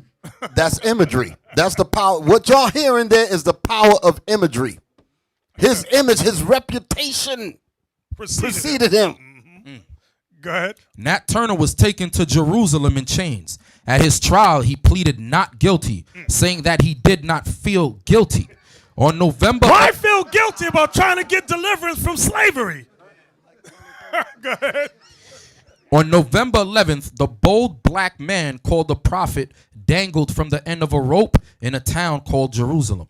Author W.S. Drury said that Turner prophesied that it would grow dark and rain after his execution.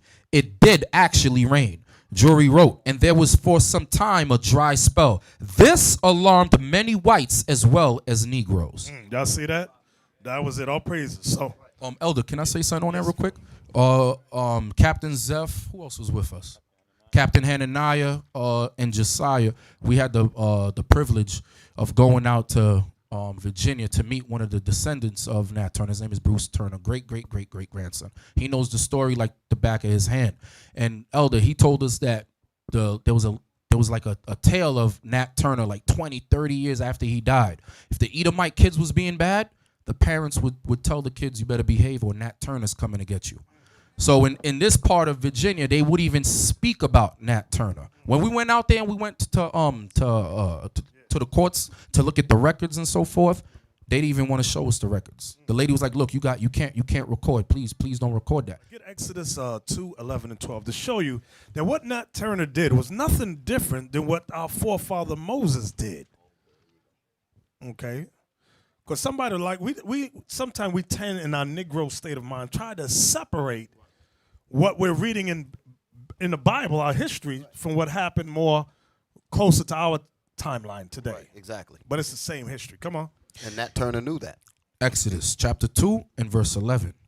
And it came to pass in those days when Moses was grown that he went out unto his brethren and looked on their burdens. And he spied an Egyptian smiting in Hebrew, one of his brethren. And he looked this way and that way. And when he saw that there was no man, he slew the Egyptian and hid him in the sand. See what Moses did? That's Moses, the prophet Moses, killed the Egyptian for smiting the Israelite.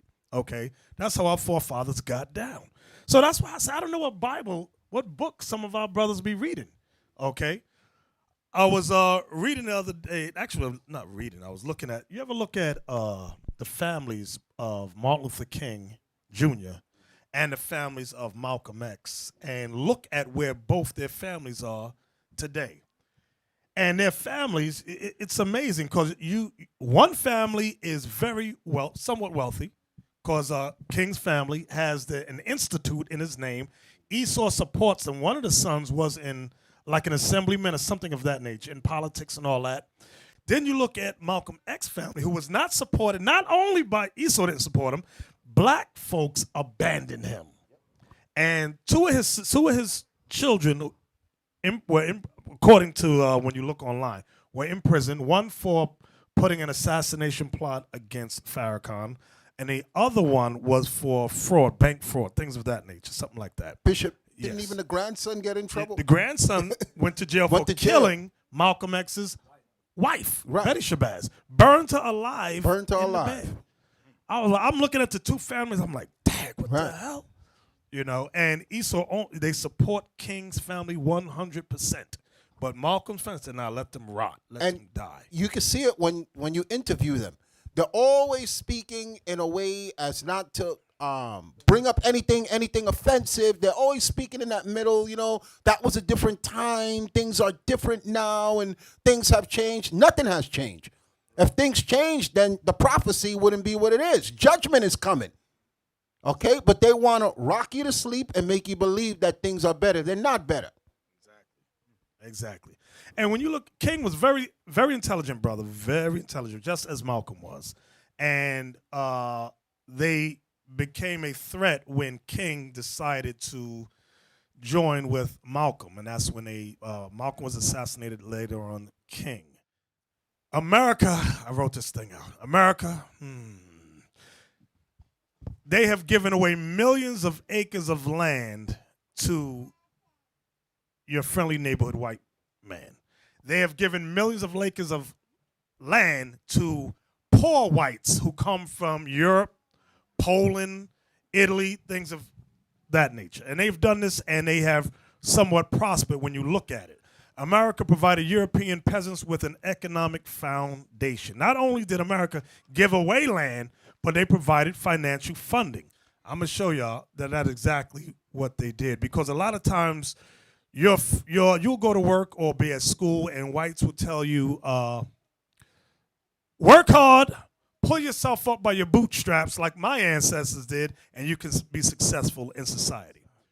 Okay, The Columbia History of the World, okay, editors John A. Garrity, Peter Gay, by Harper and Row Publishers. Now, let's go inside the book. Notice where I have it underlined. It says the massive influx into America between 1830 and 1924 of some 35 million immigrants, and large majority of them men and women in their 20s and 30s, attracted by the greater opportunities and higher wages America offered. Let's go to the next page. Like all industrializing countries, America needed large amounts of capital for economic growth and for the social overhead of an urban technological society. Immigration played some part in meeting this need, willy-nilly.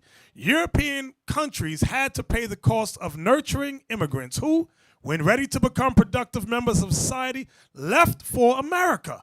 In the 19th century, the subsidy this practice bestowed on the American economy amounted to at least $1,000 for each new settler. So what happens to all the hard work, pull yourself up by your bootstraps like their ancestors didn't? That's a lie. You know how much $1,000 back in the 1800s was? You got to be kidding me. You got to look at you have to look at the total disrespect and contempt for them to even say that to you.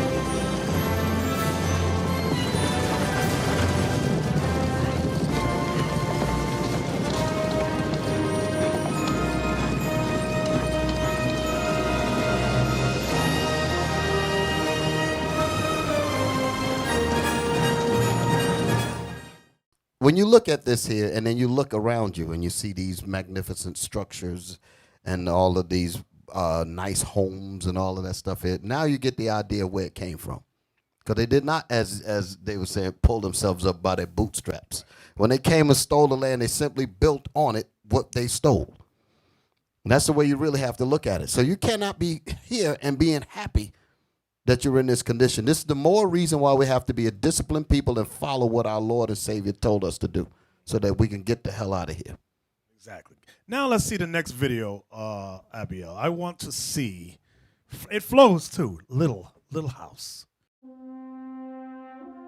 Thought I might tell you a story. Oh, please, Pa. Little House on the Prairie, the deluxe remastered edition. Kansas, here we come. Experience all 9 seasons of the groundbreaking series. You like home? Good. Because we got one now. Relive the memories As long as you do your best, Laura, we'll always be proud of you. of one courageous family Yeah. Come on. that sets out on an amazing adventure and discovers a thrilling new world. On your mark. Get set. Celebrate the characters you cherish I'm Mary Inglesman, and that's Laura. and the stories you'll never forget. Will you marry me? Of course I will. The timeless series you grew up with comes to life like never before. You're a lucky man, Mr. Ingalls. That's the one thing in his life I'm absolutely sure of. See your favorite family beautifully restored. Well, Ingalls family, how's it look? With all 9 seasons presented in their complete and uncut format for the first time since their original TV broadcast. I can't count all the things you taught me. And exciting new bonus features, How's that sound? That sounds good to me. including the 40th anniversary documentary, The Little House Phenomenon. I've decided something. What's that, Heffa? Home is the nicest word there is. Own all 9 seasons of Little House on the Prairie, Deluxe Remastered Edition. Let me tell y'all something. You might not realize it. The Ingalls family was nothing more than a family of colonial thieves. They were thieves. The whole family was thieves. Y'all didn't pick that up? They got $1,000. That's why I had to read this. I had to set it up like that. $1,000. They came over and now they settled with stolen land. And many people, black, white, Latin, everybody. I just love the Ingalls. No. Deuteronomy 19, verse 14. Thou shalt not remove thy neighbor's landmark, which they of old time have set in thine inheritance. So it was an inheritance not to be touched. Read it again. Thou shalt not remove thy neighbor's landmark, which they of old time have set in thine inheritance, which thou shalt inherit in the land that the Lord thy God giveth thee to possess it. So they took away something that was given to us by the Creator. Now read the one that the bishop said. Hey, I'm sorry, Deacon. That's the reason why that white man, Ronald Sanders, called America the Promised Lands. Because they understood. Edomites, they do study. Right.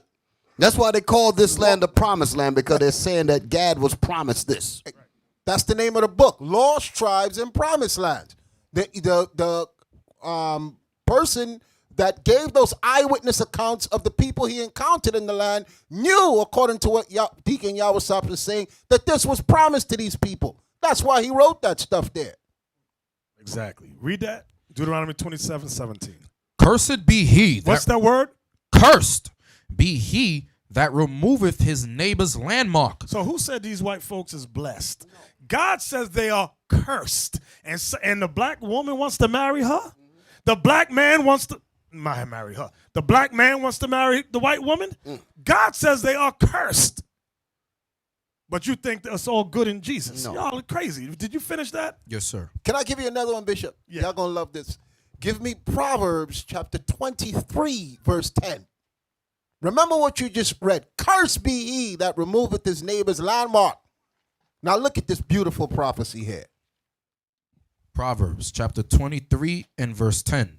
Remove not the old landmark, and enter not into the fields of the fatherless. Because when they came to take us down, the first person to die was your father. That's right. They killed the men first. They massacred the men. Okay, there was a documentary on YouTube I was watching. I couldn't even finish it. It was a long documentary where they were speaking about Wounded Knee and a few other encounters. And they detailed it of Little kids moved a little bit after they shot down the grown-ups, and they were just walking through shooting little kids in the head. Little kids were crawling under their mother to try to hide, and they would push the mother over, see the trembling child, and shoot the child. Read it again. Remove not the old landmark, and enter not into the fields of the fatherless. And this is why. Read on. For their Redeemer is mighty. He shall plead their cause with thee. And that's what we waiting on.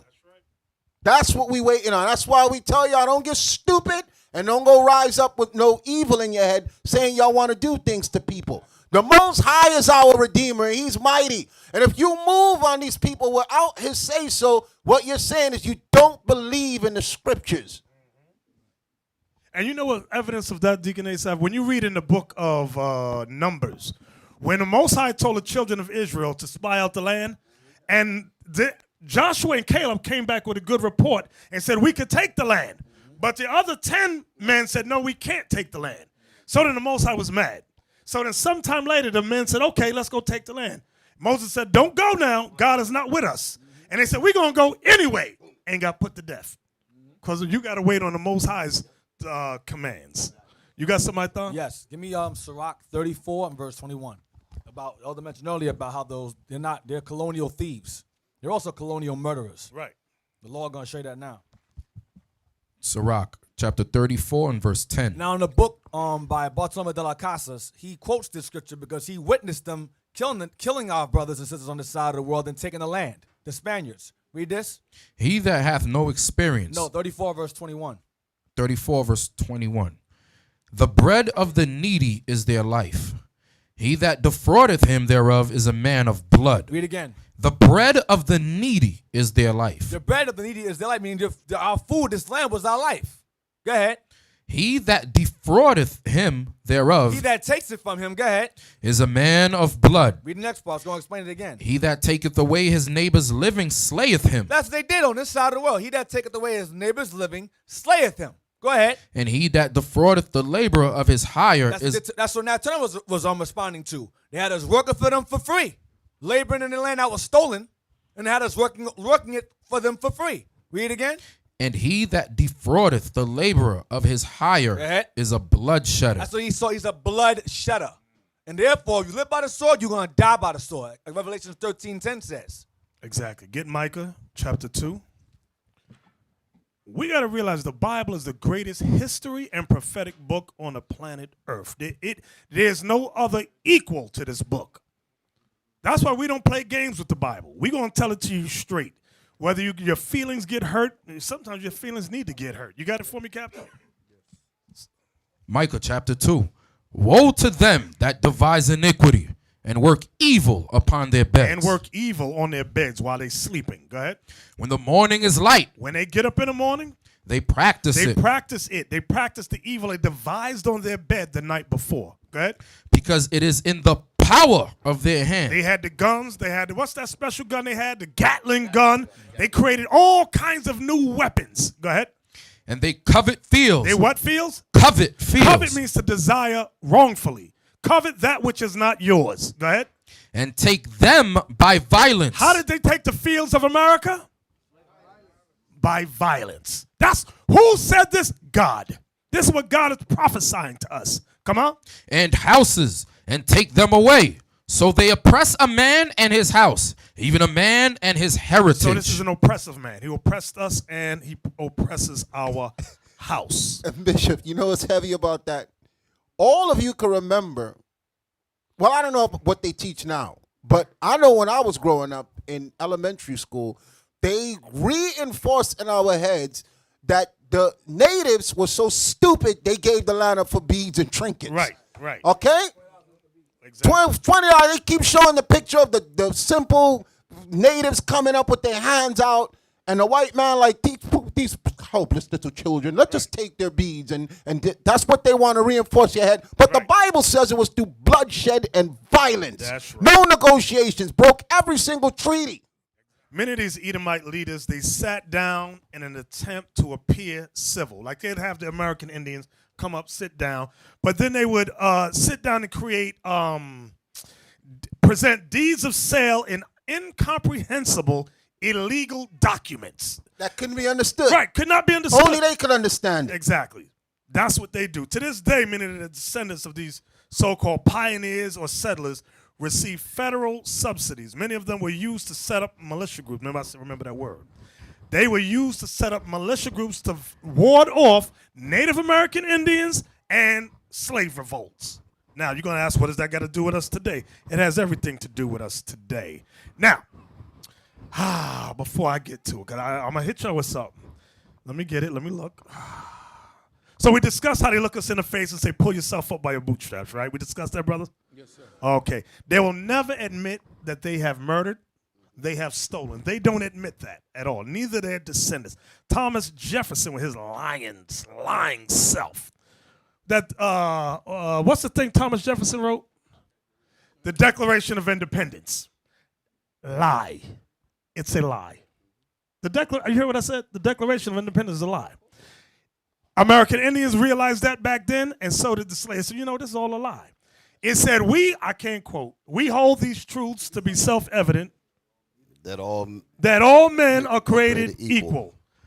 And they are endowed with certain inalienable rights.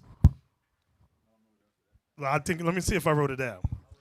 Inalienable rights, that among these are life, liberty, and the pursuit of happiness. That's it. That's all a lie. It had nothing to do with black people, Native Indians, Latinos, had nothing to do with us. Now, right, nothing with the 12 tribes. Now, let me show you the next video. Give me Young Turks. I want the Young Turks video because they say we're all equal, right? When we watch this video, because some of y'all in here, some of you sisters might be thinking, we are all equal. I don't know. I'm going to show you a video right now that just happened in the news. And it's going to prove out of the white man's mouth. You might not believe God, but when the white man speaketh, thou shalt believeth. And hold it now. I'm glad you said it there because I was thinking on those terms. When he comes before you, he comes, as I call it, his whiteness. He believes in that whiteness. He said, you don't understand. I got whiteness rolling with me. Y'all step back. Let me speak. He said, just let me talk to them. I don't have to bring no paperwork. No, Nina, just let me speak. Because all I have to do is talk. And they're going to just automatically follow. What do you mean, why? Because I'm white, don't you see? Let me, So that kind of, he carries that confidence with him. And it's literally reinforced when we deal with him. Exactly. It's embedded in our heads. You got the video? Okay, let's watch it. How long is it? Okay, we're going to watch the whole thing, but I want y'all. This is something that occurred in the news a few months ago. Okay, where a militia group took over a Federal Reserve park. They took over a park with guns. Watch. Last night, the feds finally moved in on the militia members illegally occupying the Malheur Wildlife Refuge, capturing some of the leadership on the outskirts of the area and engaging in a shootout with some of the other militia members, resulting in one death. Here is the overview. Amon Bundy, the sort of, self-proclaimed leader of the organization, and 4 others, including his brother Ryan Bundy, were arrested after a traffic stop, which resulted in a gunfight.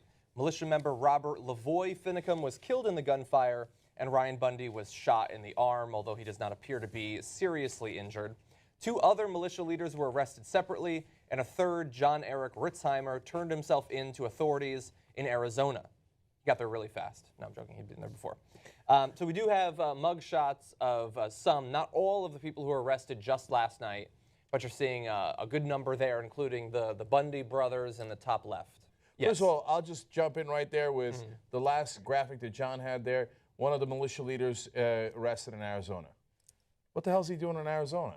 Yeah. Like, this is amazing to me. Well, there have been crazy open borders basically this entire time. They're going into town. No, but they're buying supplies. They went and bought groceries. So the thing that amazed me is I kept reading and reading, trying to figure out how are these guys contained earlier, before the shootout. Now we have more details because of the, I don't even know if it's fair to call it a shootout. One guy got killed because he charged the cops, okay, because of the rest. And then when you read into the details, you find out, no, they're free to come and go. Dude goes to Arizona. Nobody arrests them. Yeah. They go get groceries. Nobody arrests them. Well, they go talk to they say they went and talked to the federal authorities, the FBI, unarmed. They'd have conversations with them. Yeah. Well, Early FBI, no. If you're having a conversation with a dude who took over federal property with a weapon, here's the conversation. Here how that conversation goes. You're under arrest. That's how that conversation goes. This story is the definition of white privilege. And if you don't see that you got white privilege, well, you have it and don't realize it. Yeah. Which is the whole point. Now, eventually, this Finicum guy got shot. Let John give you all the details. Yeah. And then I want to come back with some of the privileges that they had that no one else in the country would be afforded. Yeah. I mean, look, I think it's easy to criticize, but I think that they were doing a classic starve out where you just really hope that they don't buy enough groceries for all of them to eat. That's what the government does. They lock them down, they starve them out. They don't eat with them necessarily. But yeah, we do have the details on Lavoy, which we'll get to in just a second. But right off the bat, we have a commentary by head Bundy, Cliven Bundy, political leader apparently now, who says this is a total disaster to be happening in America where we have federal people killing innocent people. He defines innocent differently than I do, I think. We believe that these federal people shouldn't even be there in that state and be in that county and have anything to do with this issue. Well, I feel that way about a different group than the federal people. I have some sons and other people there trying to protect our rights and liberties and freedoms, and now we've got one killed, and all I can say is he's sacrificed for a good purpose. Agree to disagree on that. Now, in terms of the reaction from the militia members. So the militia members find out that Lavoy has been shot, and there's immediately both an uproar in the militia circles right there in Oregon and around the country, but then we also have sort of different ideas of exactly what happened to him, and it took a little while for the real story to come out. So first, here is video released by militiamen in Oregon when they find out that one of their own has been killed in a shootout with the police. Media has been ordered to leave. That means they're coming to kill us, and they don't want them to see that. They're going to murder all of us, and the medias are cowards. Stay and show the truth! Show the truth! Media's been waiting for a bloodbath this whole time we've been here. Now there's going to be one, and they're running. They're told to run because the feds don't want to know who's murdering us. American people better wake up, get here, and fight for your country. Right now, it is on. What you gonna do? What you gonna do when the militia comes after you, FBI? All you military that's been fighting for your country overseas, you can fight for your country right here in America. Get here, get some. This is history in the making. There are no laws in this United States now. This is a free-for-all Armageddon. Any Leo or military or law enforcement or feds that stand up and fuck their oath, don't abide by their oath, are the enemy. If they stop you from getting here, kill them! Okay, so just right off the bat, all of you who keep tweeting us and have been since the beginning that they haven't threatened anyone, even though they have almost every day in the interim, he just said to kill them if they try to stop you. If any authorities try to stop you, kill them. Kill them. So Could just you be clear. imagine? Be Drop- clear. No, I'm done. Drop it. Drop it.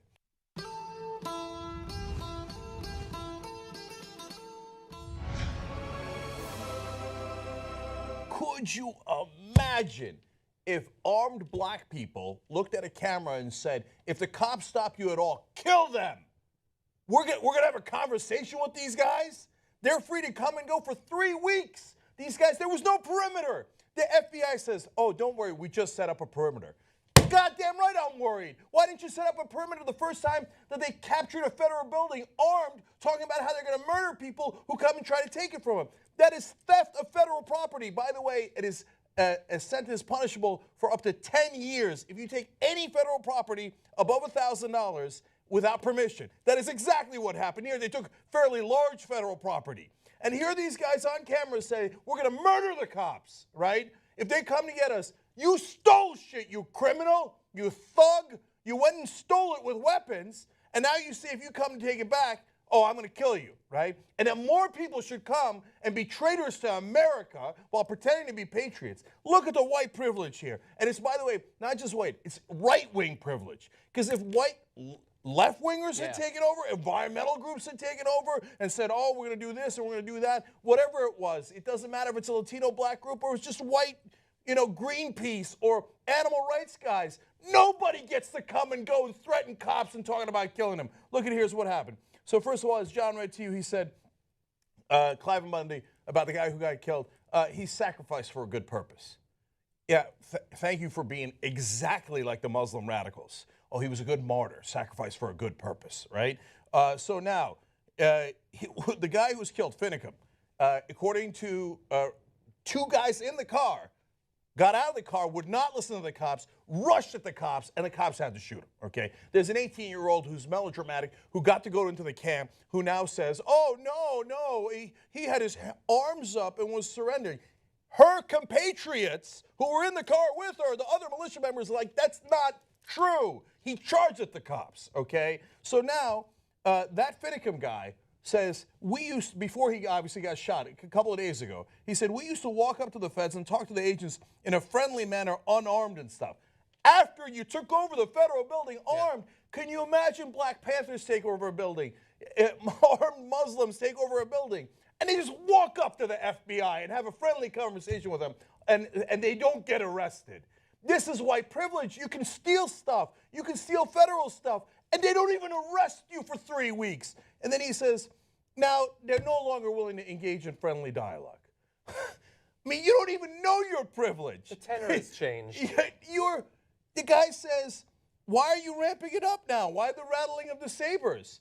You ramped it up when you took the building with arms. He says, and we're saying, why be so unfriendly? Why? Why are you so threatening? Why be so unfriendly? Because you were threatening when you grabbed your assault weapons and took over the federal building and said, we will murder anyone who comes inside that is federal authorities or local authorities. That is the threatening part. But if you're white and right wing, you own, because the idea is I own the place. Even if it's not mine, I'll just steal it, and now I own it, because that's the history of this country. And then you get mad because they aren't following the law. That's what that fat bastard No, you aren't following the law. I've got more. So why is that 18-year-old in the car the one making up the stories? According to other militia members, she's making up stories. Victoria Sharp. Yeah. Last week, her mother and 6 siblings came to sing for the militants. What the fuck are we doing? The FBI, local authorities, let people go in and out of the house. They let kids walk into the house to sing for them. Could you imagine Muslim radicals take over a federal building with weapons? Bring the kids. Like, oh, no, but to be fair, kids came in to sing for them, and we let them. Yeah. Are you fucking... No, you don't believe that. Even if you're the dumbest right-winger in the country, you don't believe that. You know that we would surround the building, we wouldn't let anybody in, we wouldn't let anybody out. But if you're white and right-wing, you get to do whatever the fuck you want. I mean, you've been stealing shit this whole history of the country, so you feel like, well, I'm entitled to steal other people's stuff, and I'm entitled to get away with it. I'm entitled to have my family join me. Okay. Sharp, the 18-year-old, not arrested. You're in a shootout with cops. Okay, she's 18 years old. You're telling me, the black girls at that pool in Texas, you remember? We got thrown around. Right. They were teenagers. They were under 18. They're at a pool party. They get thrown around like this. You're a fucking black girl, so we throw you around like this. You're a white girl in a shootout with cops, and you walk away. You walk away. White privilege, you don't get it, because you feel like I own this country. I can do whatever the fuck I want. I can tell cops I'm going to murder them. I can have one of my buddies get in a shootout with the cops, and I walk the fuck away. You know how quickly she would have been put down, let alone arrested, if she was black, Latino, Muslim, or any other minority. Okay, put her aside. 2 of Eamon Bundy's bodyguards who were in the car were seized by the authorities, as they seized everybody, questioned, and then they let him go. Could you imagine? Oh, I've got a Muslim radical leader here who took a federal building with weapons, and his bodyguards with weapons in a shootout with cops, they go, oh, well, you were just bodyguards. Yeah. You were just Muslim jihadi bodyguards. You're free to go, right? They were free to go. They're out right now. This is the definition of white privilege. And by the way, again, right wing, no way if it's a Greenpeace people or other people that they let them go. If it's a Berkeley no student, way. they get pepper sprayed from an inch away. We understand that. Oh, I mean, you're a protester on a college campus and you're left wing. You're protesting war. They're going to put you down. They're going to pepper spray you. They're going to mace you. They might shoot you. But they're not going to let you walk away if you're armed. Yeah. You know what, by the way, everyone involved in those cars, if they're not white right-wingers, you know what happens to them? Life sentence. You know why? I've covered this a million times on the show, and look it up. It's called felony murder. They're in the commission of a criminal act, a felony. Someone gets shot and dies, and yes, it can be a person involved in committing the felony. This is the most classic case, an armed bank robbery. A guy goes in, his buddy gets shot by the cops. He gets a life sentence because someone died in the commission of that criminal act. Someone died. Finicum died. All the people in the cars, felony murder, life sentence. But that's only if they're black, Latino, or any other minority. But if you're white and you're a right-winger, they let you walk out of the fucking building. This is insane, man. There's 2 different laws in the country, and we walk around and pretend it isn't. Why am I so angry today? Because in my infinite foolishness and naivete, I didn't realize it was this bad. After all of this, I thought, no, they must have a perimeter around the place. They must arrest the bodyguards. Of course you arrest the bodyguards and put them in jail. No, I was wrong. I was wrong. If you're white and right-wing in this country, you can do almost anything and get away with it. You know, Cliven Bundy, the dad who's talking about martyrs now, he still owes the government $1 million. It's like, I'm not paying it, and if you come to collect it, like we did last time, we'll shoot you in the head. Can you imagine a black man owes $10 rather than $1 million to the federal authorities or state authorities, and he says, no, you can't collect the $10 I owe you because I'll shoot you in the head if you do. And you have any idea how quickly he'd be put down? They would wait a month or so. Tamir Rice was a 12-year-old. He was a 12-year-old, for Christ's sake. He had a toy gun. These guys have real guns. Tamir Rice didn't say, I'll kill you. They never gave him a chance to speak. He was shot dead in 2 seconds. These guys have been saying for 3 weeks, he gets 2 seconds. They get 3 weeks of saying, we're going to murder you, we're going to murder you, we're going to murder you, and they still get away with it. So finally, after 3 weeks, they bothered to arrest them. Fucking white privilege. That's what this is. See, if I had said that happened, they wouldn't believe me. So I had to let the white man tell y'all exactly what happened in the news. So, and me at home, me and my wife, we'd be home saying, well, what happened with that militia group? Every night, did something happen? Did something? No. 1 week go by, 2 weeks, I'm like, what the hell's going on? Oh, now they ain't even talk about it. Then, boop, it comes up. What are you going to say outside? That was it. All he has to do is just come and say, like I said before, all he has to do is just come into the room. He said, listen, I got my whiteness with me. It's going to work. And this, what we just saw, was not 20 years ago. This was now. This was now in the news.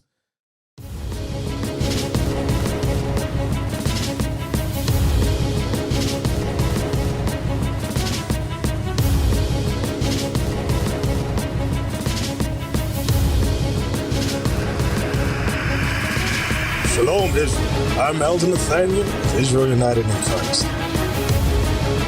YouTube likes to shut our channels down, as some of you have noticed, ever so often. Subscribing to join IUIC will assure you will always stay connected to our YouTube accounts. We want to do our best to make sure this truth gets out.